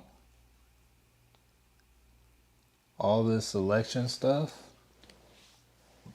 It's slow better than, or slow money better than no money. Hey, for sure, for sure. And actually, in the grand scheme of things, it's like I'm saying it's slow. Depending on your multiplier and how much we actually move, it's not that slow. It just seems slow while you're right here just watching it. Oh yeah, it's lunchtime. Darren, I wish. I would like to eat some lunch right now, but I'm not trying to destroy y'all with the ASMR. I know some of y'all might like that, but others, like maybe if you're my wife, you don't want to hear it. You don't want to hear me chewing the food. Oh. Yeah, I would say it's best to I'll wait till the stream's over.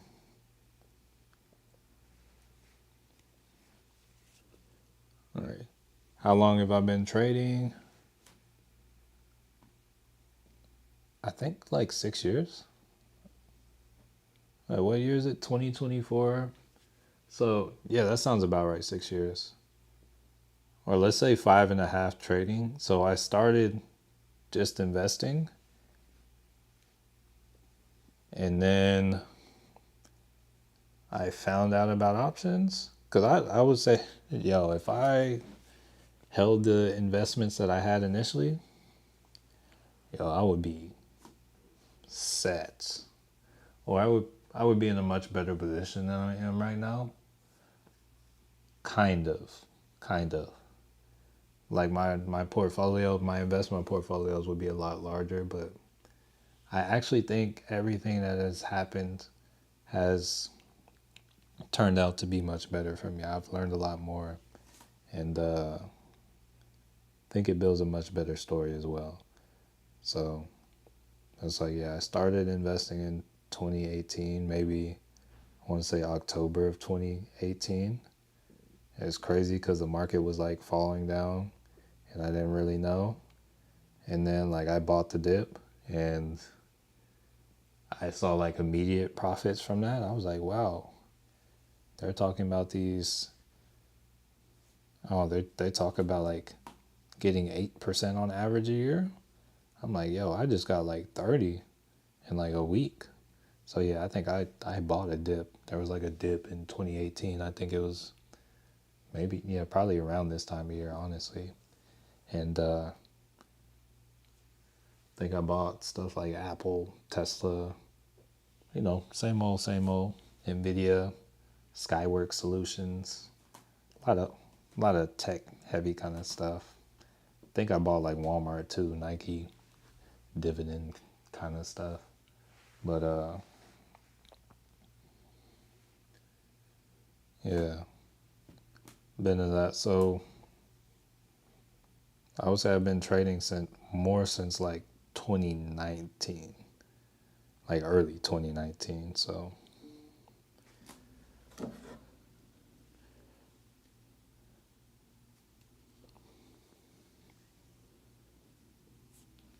Sorry, I got a message. Yeah, I guess like 5.5 years.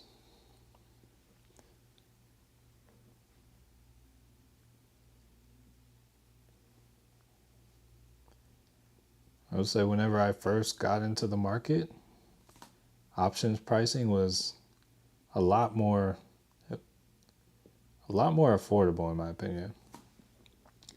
Have you ever considered doing a Robinhood option challenge series? I'm going to say that is exactly how my channel grew initially. Like I think the thing that grew my channel initially was a Robinhood options challenge. It was a $50 option challenge. The premise of it was trading with start with $50. If you don't add anything and if you grow that by 10% a week, that compounds to be over $7,000 by the end of the year. And yeah, that's kind of what grew my challenge. And I think I got up to like 4,500 in that challenge. But I did have to, I'm not gonna lie, I did have to restart. I think I restarted like maybe 2 or 3 times, like funded it 2 or 3 times. But that's still like the return percentage wise was really good off that. And yeah, it was good. It's just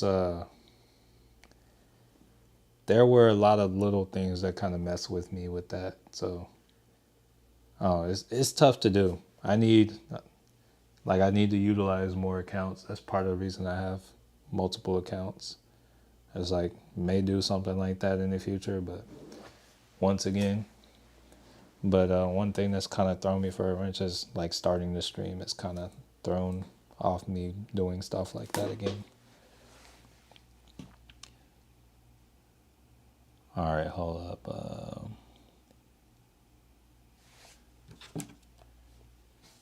Let's see.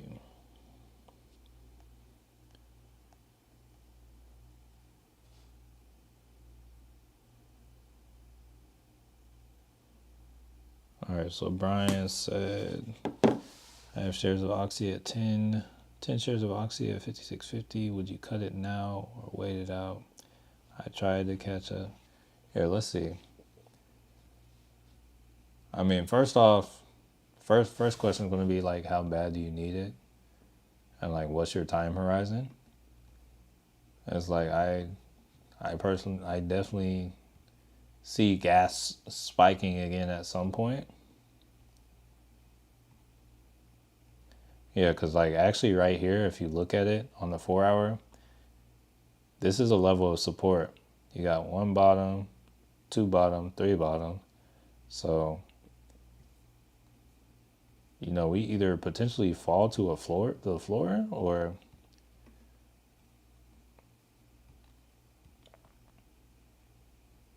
yeah, this is a level of support. I mean, below here, I would say if you have, me personally, if I have 5 shares, it's like, hey, what's another $5 or whatever, in my opinion. I'd be looking at the upside now because it's like you've already taken most of the downside, or I guess maybe another $10 because it's at 580. But it's like I might put my stop loss at maybe about 48 or something, and then just let it go. You said how does it? You said run it back, Jr. I want to. Really, just need to work on logistics. So honestly, one thing I'm like thinking about is like I need to start making content for next year, like kind of updating the content I've already made on YouTube, and it's like the time that I would normally create those videos would be right now. Like a lot of the times, like I know a lot of people found this channel from like my how to trade options on Robinhood. You know, usually when I'm showing you how to do that and like I'm actually buying the contract now and I'm actually going to sell out of it now. That's like in this time range. So yeah, I like to show what it's like. Oh wait, hold up. So that's the SPY. Let's go to...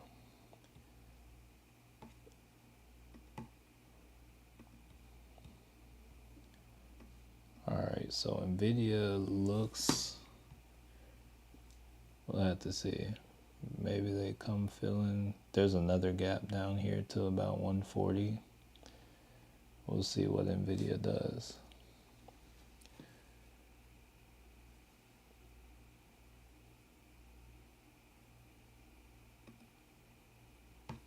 Hold on.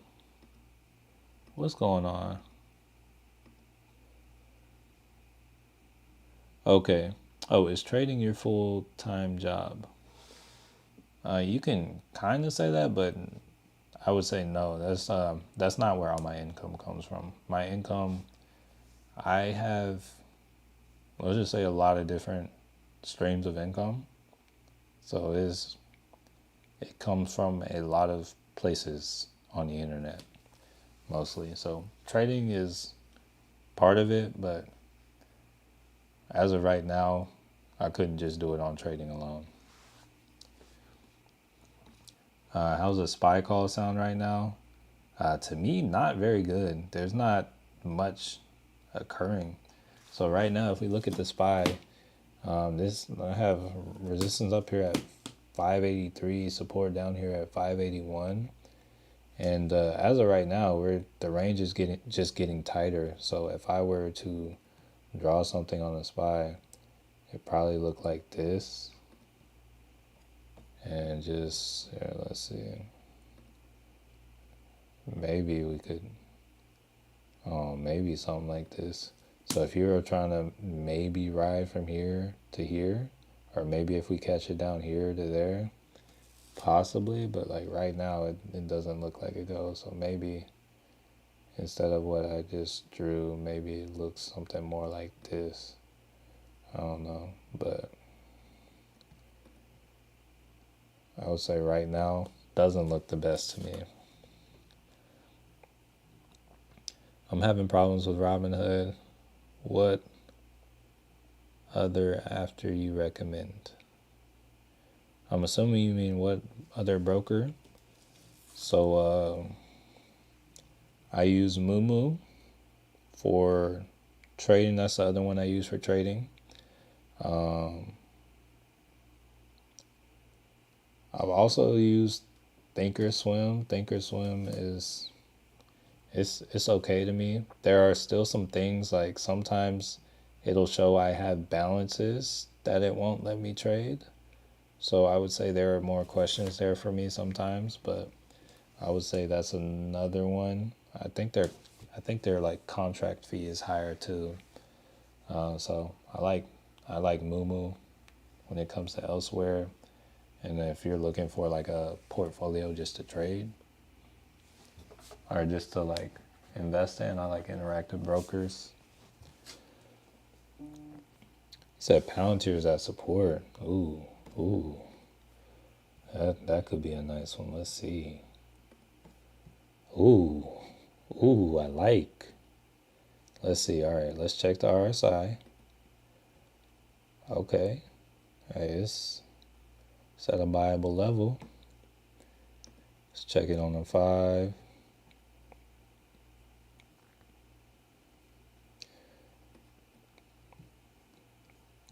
Let's see if it wants to give us some reversal type vibes.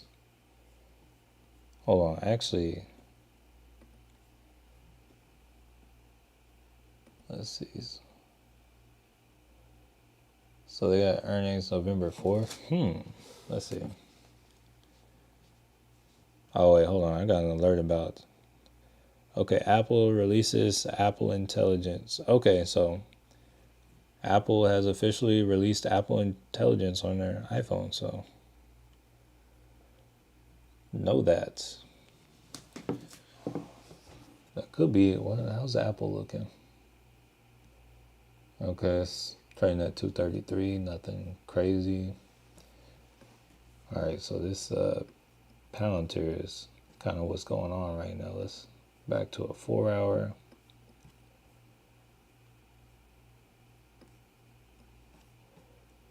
Hold up. Let's see. Let's go to 1. Maybe this.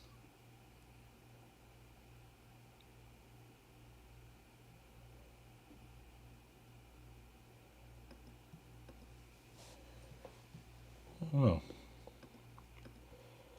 Yeah, we'll just have to see. Maybe we'll come down and contact that line. I'm going to set an alert on that line.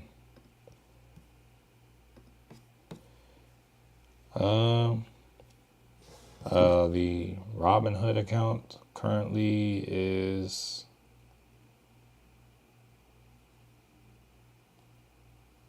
it's gonna come. Wait, it's sitting at 283. So yeah, the Robinhood account is up to 283 right now. And Philip, I have not taken anything since earlier.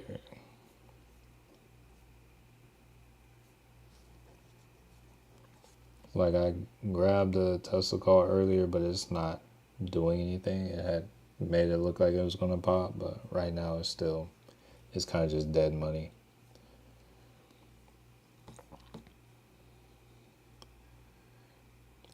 I took the Q's call. It's hurting now, but hoping for a market rebound. Yeah, that's one of the things about Mondays. JR, what's your goal for each week? I don't have a monetary goal each week because the market doesn't necessarily set us up each week. I used to have like a monetary goal or like a profit goal, but now I just try to trade what the market gives me. So my goal is to stay disciplined and trade what I see. So what I mean by that is like if I am in a trade because I see a trend, is to follow what my entry would be and to follow what my stop loss would be instead of like getting greedy or making the assumption. So if I draw something and say, okay, this is going to come from here and I'm going to get out here, is to like stick to that and not get emotional. That's my goal. And yeah, Darren, yeah, self-discipline goals. That's my goal. I think in time that is what I've learned is kind of the best thing to do because there are so many times that I go through the effort of actually putting those things there and like finding those levels, and it's like had I stuck to them, it would have either saved me a lot of money or it would have made me a lot of money. So, all right. RLP, the chosen one. First time seeing you live because of work, but absolutely love your content and videos. Appreciate you, family. Hey, glad to have you come through. It's kind of Mondays are usually a little bit kind of The market's usually funny, and then we have like no news today. But hey, glad to have you come through. Oh wait, hold up. We just got I think we got European closed, so yeah, if there's oh, yep. Okay. Yeah, we might be, let's see. All right, I'm gonna drop to a 5 on the SPY. Might be looking for a put or a potential reversal. Let's see.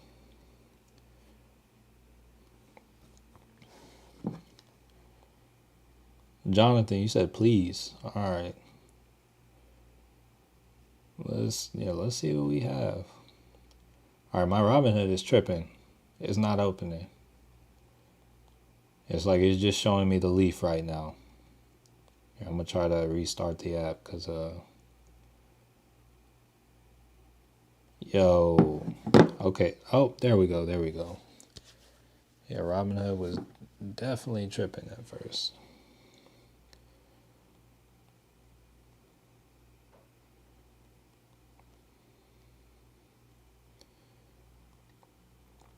All right, so I'm gonna grab a spot. Oh, no. No, I'm not. It just barely tapped the line. I'm not seeing any volume or anything.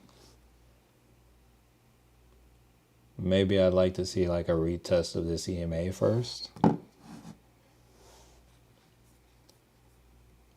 All right, are you able to show your Robinhood during these streams while you trade? No, not on my phone. It's like I'm able to show my phone, but it doesn't work when I try to go to the Robinhood app. Like cuz it's like if I lock my phone, it says authentication's required, and it's like I can't do it, and it just signed me out. So it doesn't like show while I'm doing it. Hold on, I gotta sign back in now.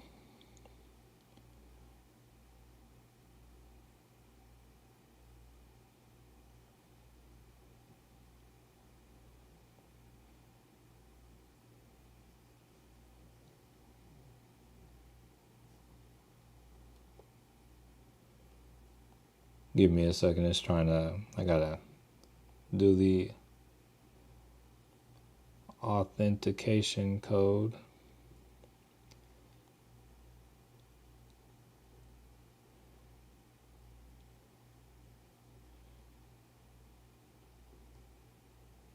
Where? Yo, hold up. I lost the authentication. Hold up. Oh, there we go.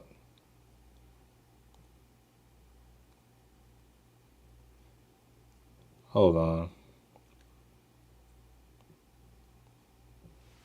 Still not signed in. I'm looking at puts, but I'm still not signed in. Okay, I'm signed in.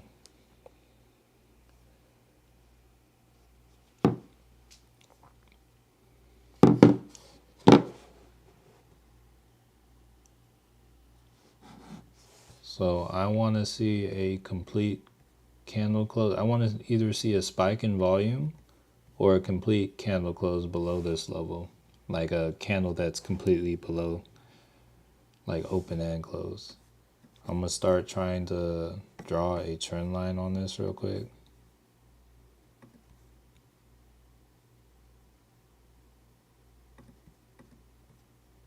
All right, so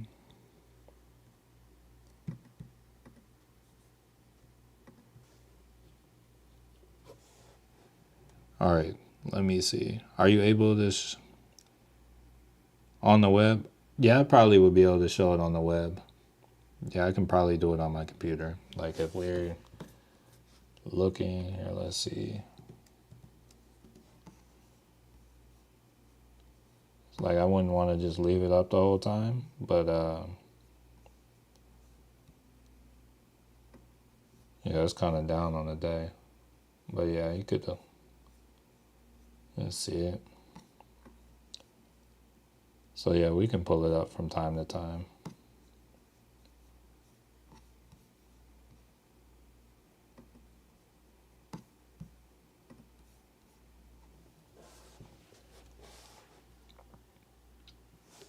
Right now, it looks like it's finding support here. So if we end up finding support here and breaking this, I might look for upside. All right, so let me see. London fake out, and then we get our gap.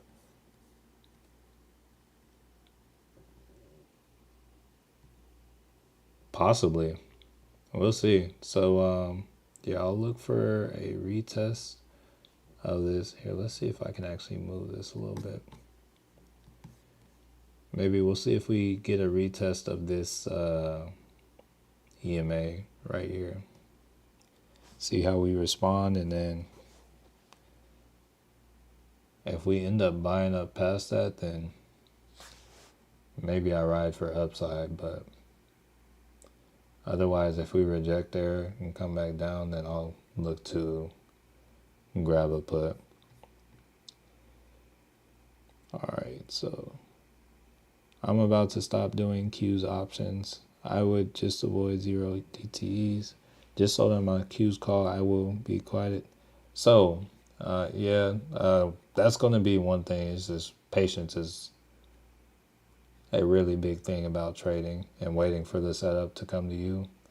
That's going to be like honestly the biggest lesson that the market is going to teach.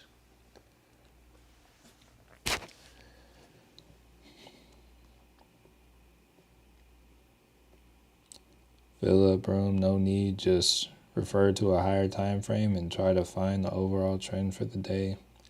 Yeah, honestly, yeah, it's like usually if you see a sizable move, like if you see like honestly, if I see a move that I'm watching for like larger than like $3 or $4, then usually I find that it is more beneficial, assuming that volatilities, assuming that contract prices aren't crazy high.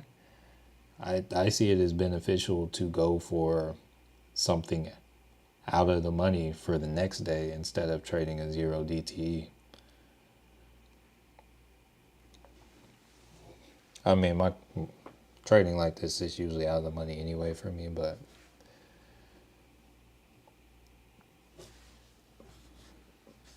like I feel like there is more opportunity. You'll see more movement if you get an extra day, or you can actually hold throughout the day without worrying as much.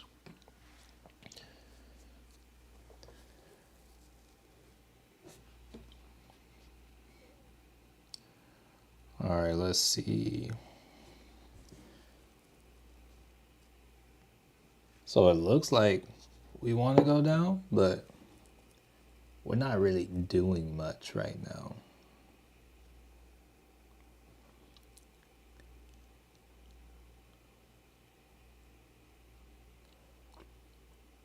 How do you size your trade? Do you use... No, I don't. Honestly, it just depends on, well, it's kind of what can I afford for the trade, and then, what do I think is going to move? There's not like an exact formula. It's like, what can I afford?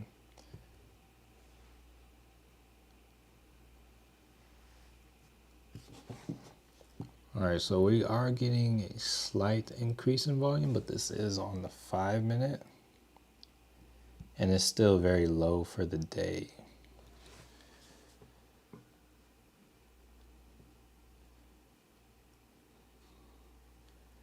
It was like, I'm looking at the contracts.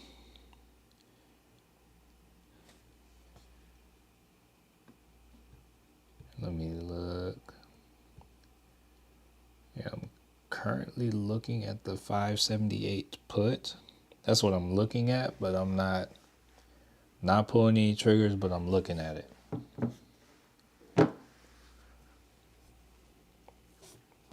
Let's see. So you prefer out of the money more than in the money when getting contracts?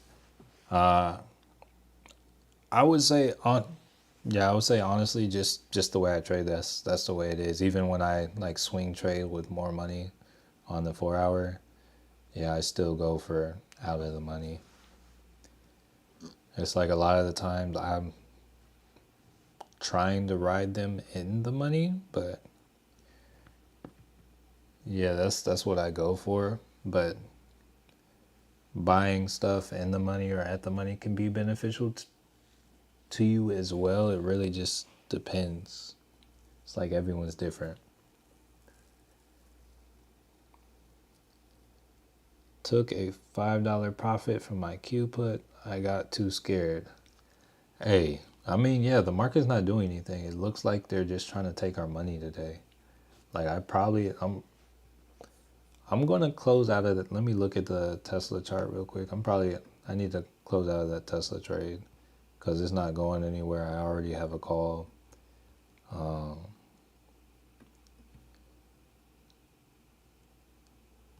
I mean, let me look at it on 1 hour. On a 4 hour. Yeah, I'll probably give it to the end of this candle on the 4 hour. I'll probably give it like 15 more minutes. If it's not up to the higher end of this candle, I'll probably be out of this Tesla trade.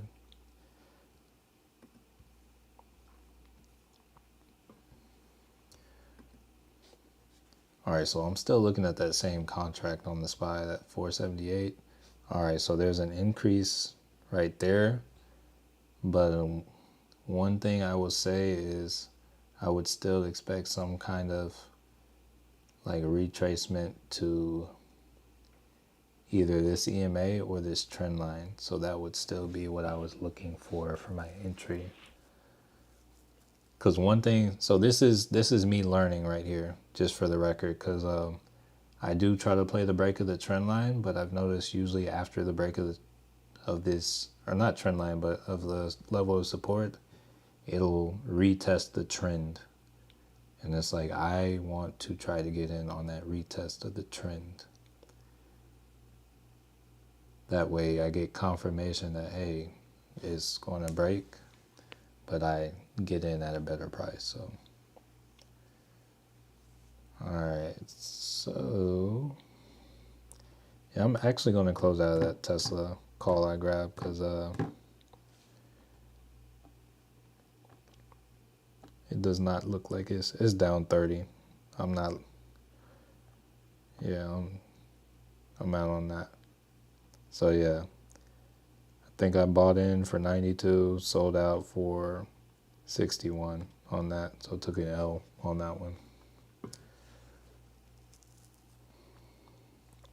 All right, so let's see if we get a complete candle below. It's living below this level of support right now. But or maybe we come up and get a support. Let me go back to that contract I said I was looking at. The SPY, I want to say it was like 278 maybe, or 578. The 578 put.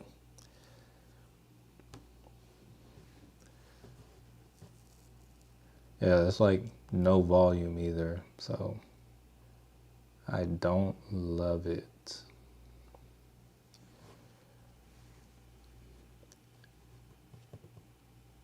All right, so first off, Parker, hey, while I got a moment here, I want to say GG.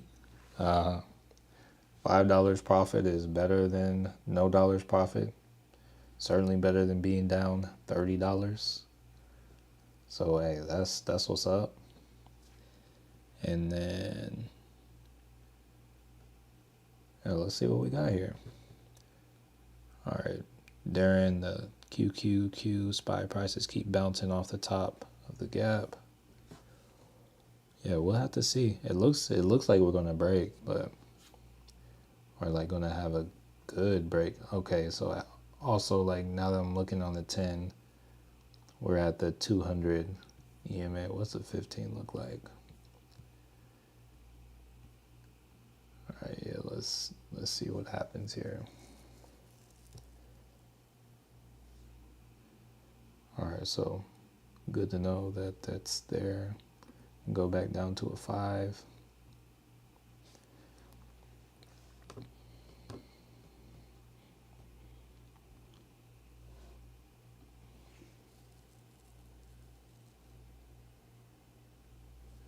All right, so now we're testing the 200 EMA on the 5. If that wants to serve as resistance, see if we stay below that.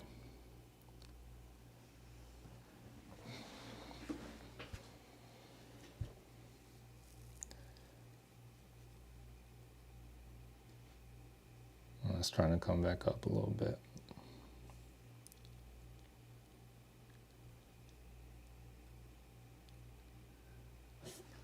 Yeah, the volume is so low, it looks like dead kind of money. I think I'm gonna actually cut out that other call that I was in on Tesla too.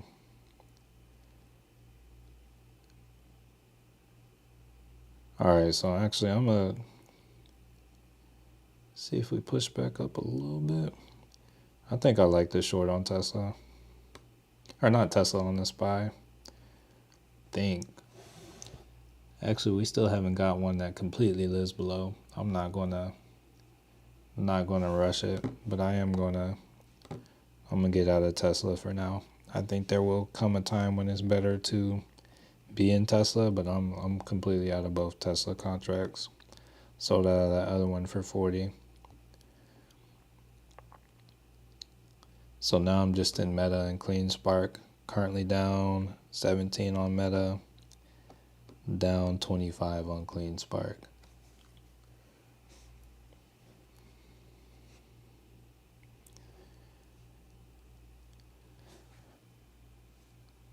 Still looking at the SPY.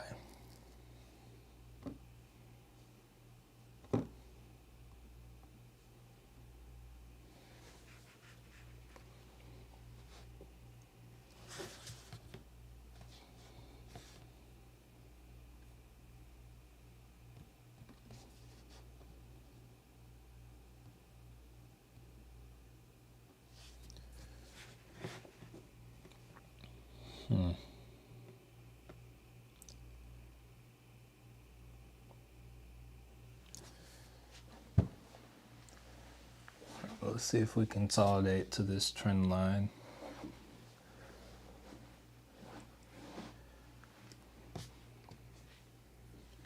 About to get a new candle. Let's see where we...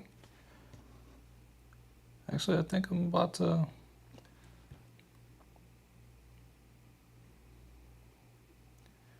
Let's see how this candle closes. All right, so I see Tesla moving down, so I'm actually going to grab... All right, I grabbed a 579 put on the SPY. I'm playing it kind of a little early, playing with some risk. It's a 579 put. It's a daily. And yeah, we'll see if anything happens. Sit here and watch this. This will be my last one for the day. See if we can get anything from this. But it looks...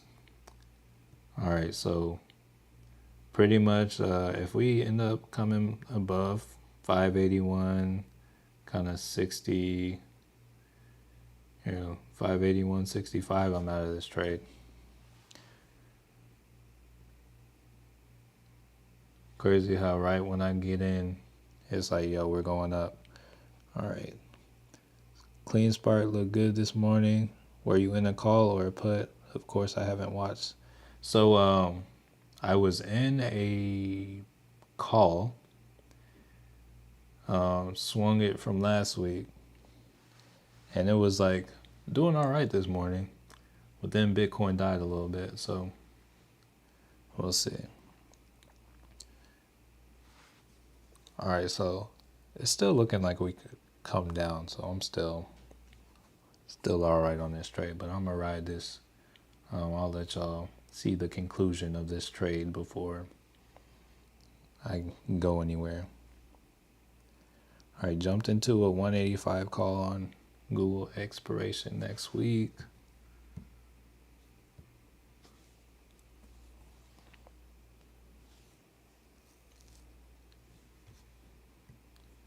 And take a look at Google.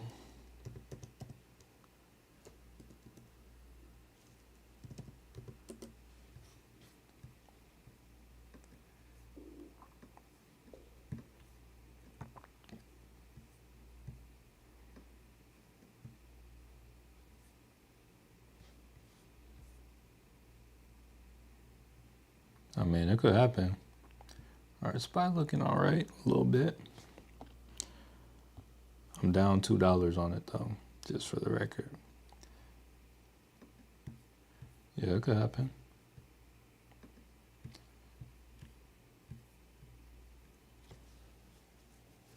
I'm gonna delete this. We're done there. Oh, this is actually, like, thinking about this is also pulling back to the area where I guess it would technically be a continuation of the trend on Tesla. Big inverse head and shoulder on Google. Yeah, we looked at Google earlier. It definitely looked all right for upside to me. Jonathan is going to come close to your stop, but then we're going to get out our dip. I'm hoping so. That was kind of what I was looking at the targets for. Let's see if we make progress and make a new lower low. All right, I'm back at break even though on that put.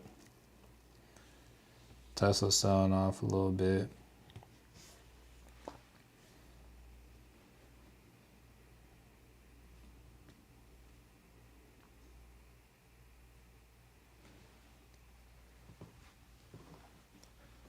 All right, let's.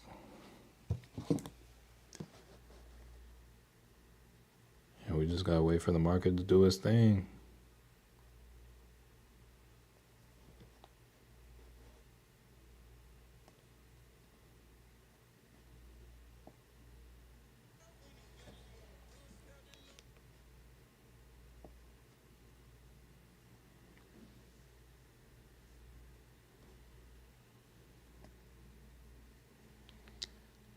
What contract did you buy? It was a 579. So the break even would be, let's see. It'd be down here, it'd be 578.70 would be break even. So here, let's.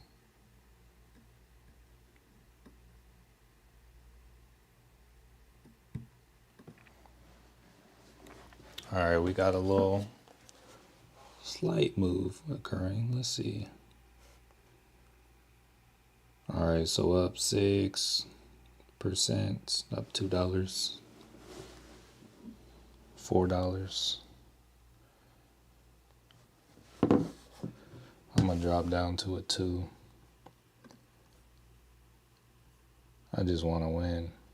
Oh, so also one thing, if we're looking on a 2, it's actually just been riding the EMA on a 2. So that's something to note.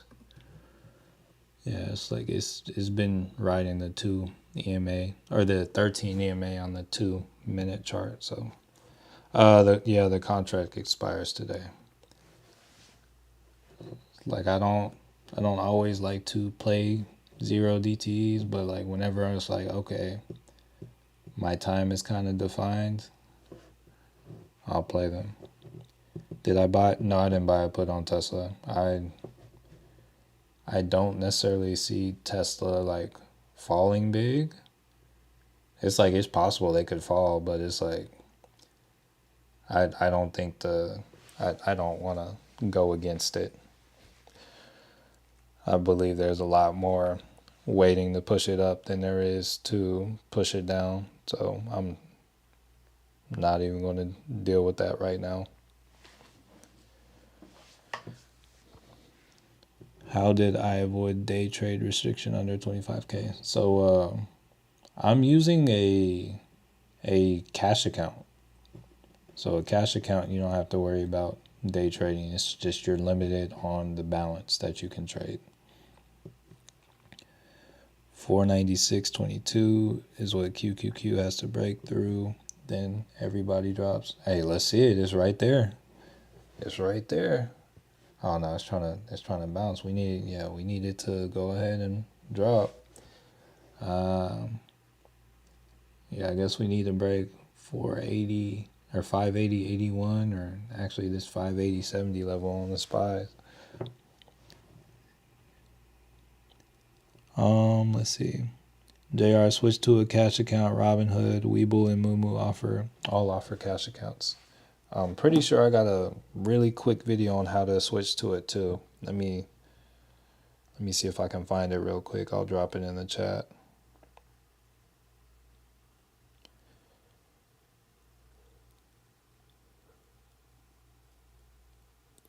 It might be a YouTube short. Let's see. Oh yeah, I got it. Yeah, I'm gonna drop it in the link real quick, or in the chat real quick. There's the link to the video whenever you decide you want to watch it, if you want to watch it. But It's there. All right, so we want to see continued progress to the downside, but one thing right now, yeah, I want to see continued progress because right now, while it's at this level, this could just be building up for a reversal, but it's looking like it's all right.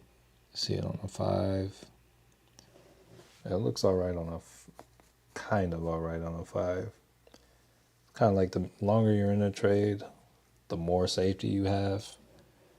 Kind of like once the deeper it goes, but just kind of looking at like in the start until it falls to a certain level, it's just it's like you're on edge because you're still waiting for it to break, or at least that's when you get in early. All right, Jonathan, I've been watching the 1 minute this whole time. Do you think that's bad? No, not necessarily. So, okay, one thing I'll say about the 1 minute is that I don't know, it'll feel like for me, trading is a lot like there's a lot of psychology to it. It makes things feel like they're taking so much longer because it's like, say I'm watching something on the 15-minute candle. It's like on the 15, it's like, oh, we came up here and we've been selling off ever since. Now I moved to the 5 and it's like, oh, we got a blue candle here. So it's like, oh, things might turn around. But then it's like, oh, no, yeah, we're still selling off. On the 5, it's like, okay, we got a few kind of sideways candles. Could possibly get a reversal.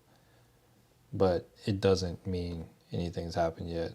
2 minute, it's like, I was like, okay, yeah, we clearly have a trend to the downside. And then 1 minute, oh, it looks all right now. But a lot of times on the 1 minute for me, I get really, I would say nervous, or sometimes I'll be like, oh, this is only happening on the 1 minute. So it's not that big of a deal. And then I'll continue watching on the 1 minute. And then the move will have started actually happening on the higher time frame as well. So it's like usually once you see it on the higher time frame, it's like, all right, it's time to make your move.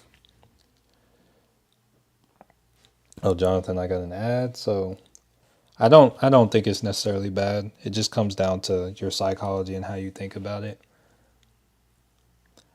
SPY, Tesla, Apple, all moves. Yeah, so I would say it depends on the day, but yeah, they do. Like especially when there's like nothing specifically pushing them. All right, this SPY contract is up 20%. So right now the goal is to make sure I close out of this green.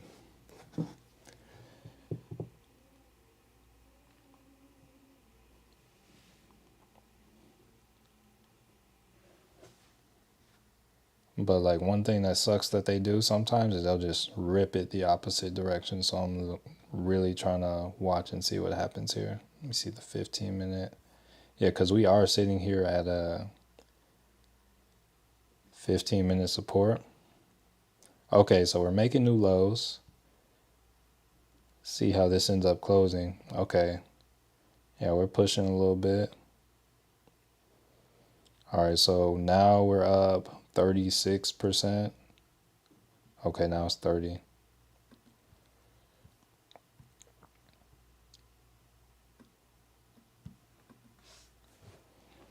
But we're still trending down, so it's good. It's like I love when you can just set your stop loss a little above the average and just let it ride. Yeah, I love that too. It's like that's what I did with Tesla on maybe it was Thursday.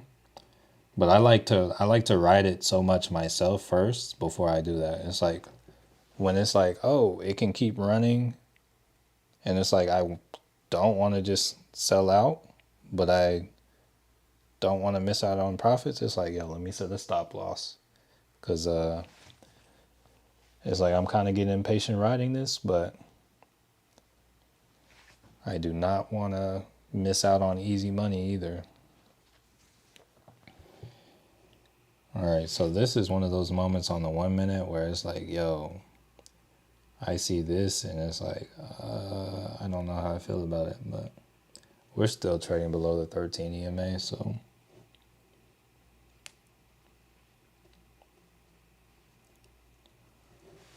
All right, some things that make me a little nervous is this was a demand zone on Tesla. So this is where I would look for the continuation to continue. We pulled to this zone and now we're buying back up.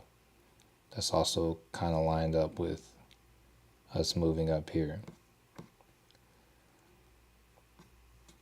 I'm gonna go back to 2.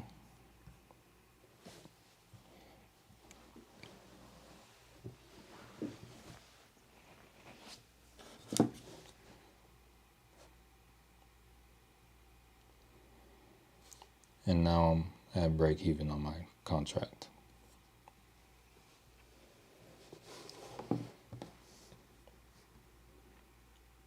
All right, so hopefully looking here, we have a hard time holding here. And we come back down.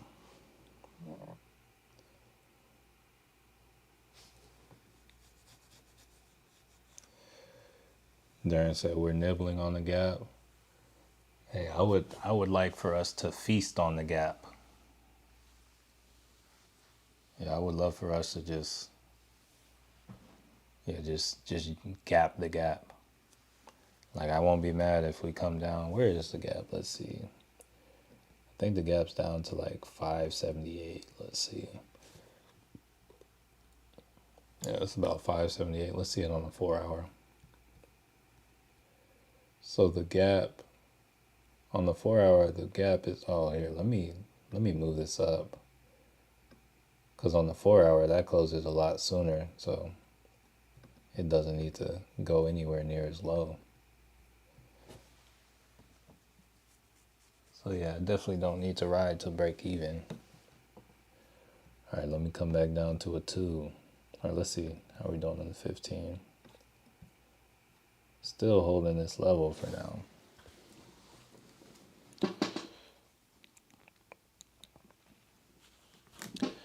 Jonathan, 1 minute made me... Yeah, the 1 minute does that. Yeah, I will not be mad if this candle wants to get a lot bigger and then just kind of just fall off.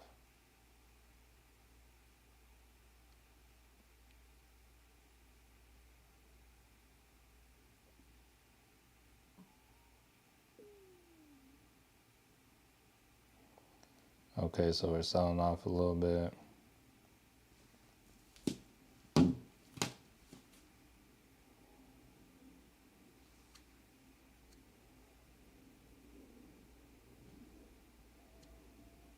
Oh no, it's trying to buy up.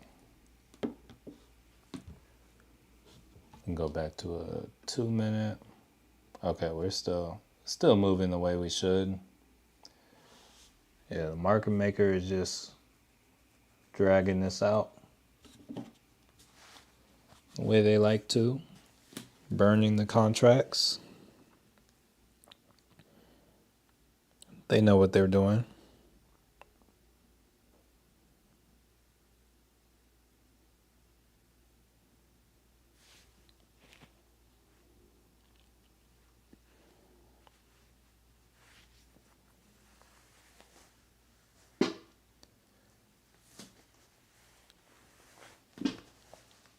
Oh, did it? Where's Palantir at?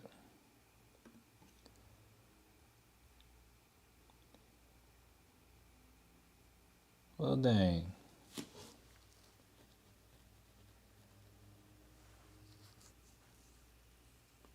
Unfortunately, I can't make any more trades today in this account. But I did like that.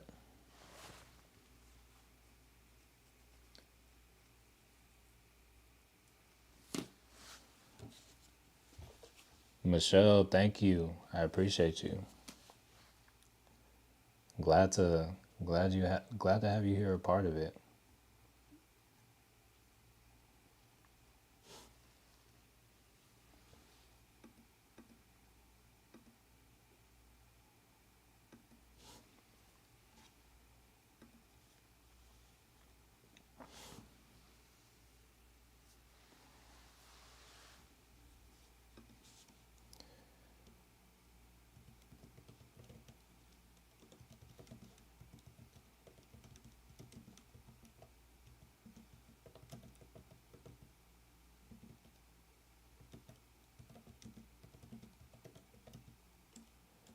All right, sent a friendly reminder. Make sure your stream is live.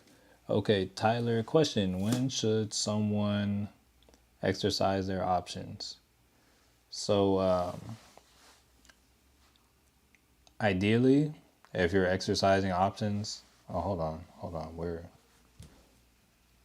We need to kind of watch this a little bit. But I'm going to say, first off, the majority of the time, it's better to just sell your contract than to exercise the option, because usually you can turn around and buy the shares. Like if you actually want to buy the shares, you can usually still make profit from the contract and buy the shares for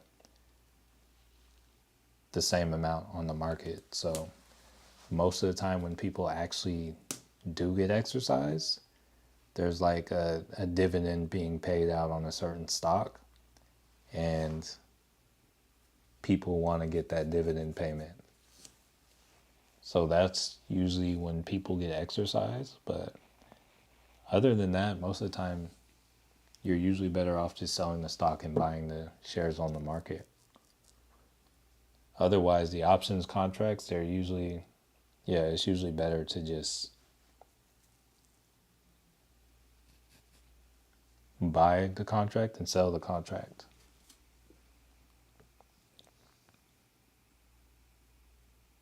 Okay, I kind of see an uptrend now.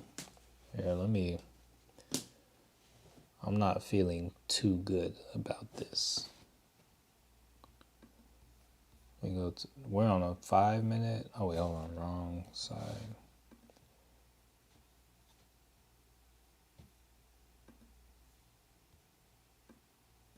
Here, I'll check the retest of this.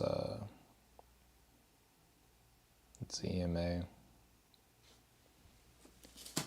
On the 13, check the 213 retest. Okay, Tyler said, oh, okay, I'm asking because I'm heavily invested in nuclear stocks and they're absolutely up right now. So I was wondering if I should buy shares or continue buying options. So, it's really going to depend. The options are beautiful because they give you the optionality of, like, say you want to buy some shares at a certain price, but you don't want to have that on hold. You can buy the option contract. The option contract may be 300. Say it runs past that price. Usually if you have the money to buy 100 shares of it, you're better off selling the option contract at whatever it's run up, and you can actually use that profit to kind of offset your price as well.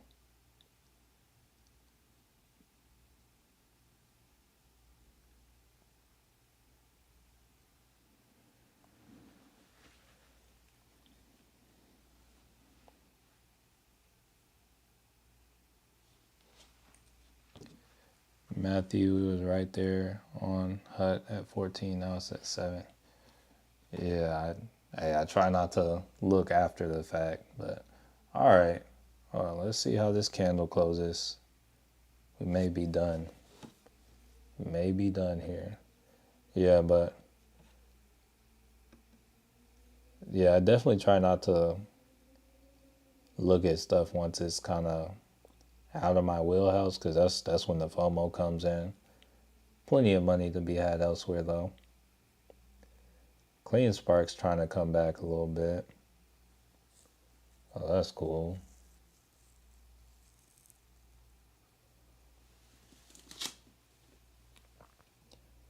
All right, this kind of looks like this put looks like it looks like it's done. Because it looks like this level kind of held up its support. Let me look at it on a 30. Yeah, it's still looking like support. On a 1 hour, that's looking like support. 4 hour, I don't really see anything. But yeah, I'm going to have to cut out. Looks like I'm going to take another L on this SPY. Let me just take one last look. Yeah, so I'm going to cut out, take an L on the SPY. Sold out for $23. All right, so yeah, that's gonna do it for the day. Yeah, looking at things, I don't really expect anything too exciting to go on for the rest of the day.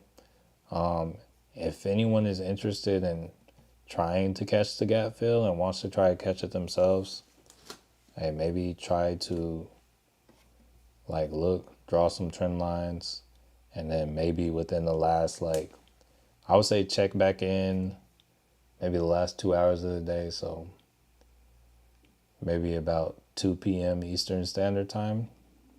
You might get an opportunity, see a setup, but yeah, we'll see. Philip, I had about the same contract for tomorrow. Thoughts? Which are you talking about, a puts or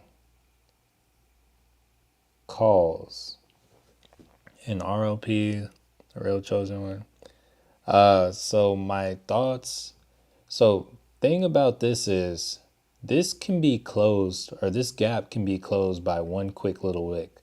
It is common for the SPY to make a quick move, like make a move where it goes like this and then quickly closes. So it's very well possible. There's probably a good chance it'll wick down and close that really fast if it's not closed by the end of the day.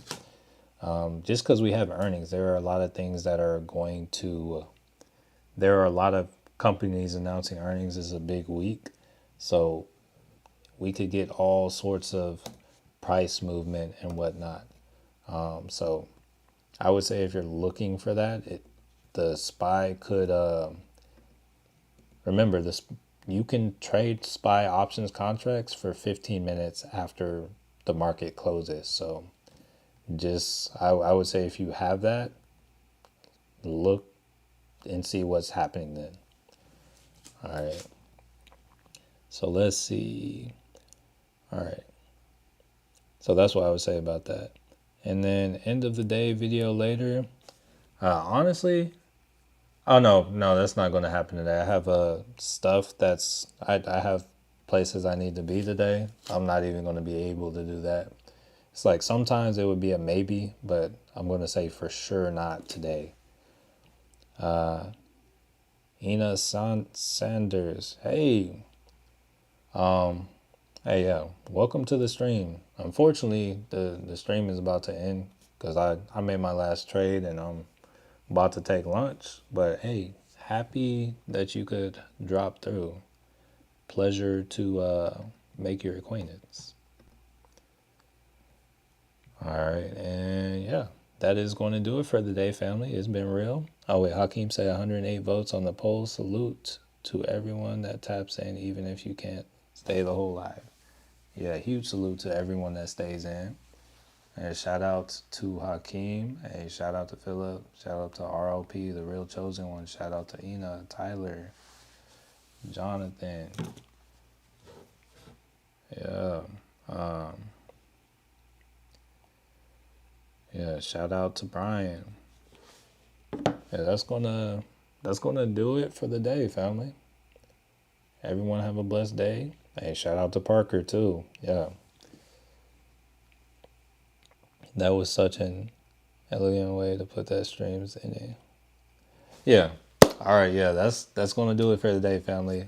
Matthew Manuel signing off, and I want to change your life. Oh yeah. Peace out, locals. Yoko's Lair. Peace.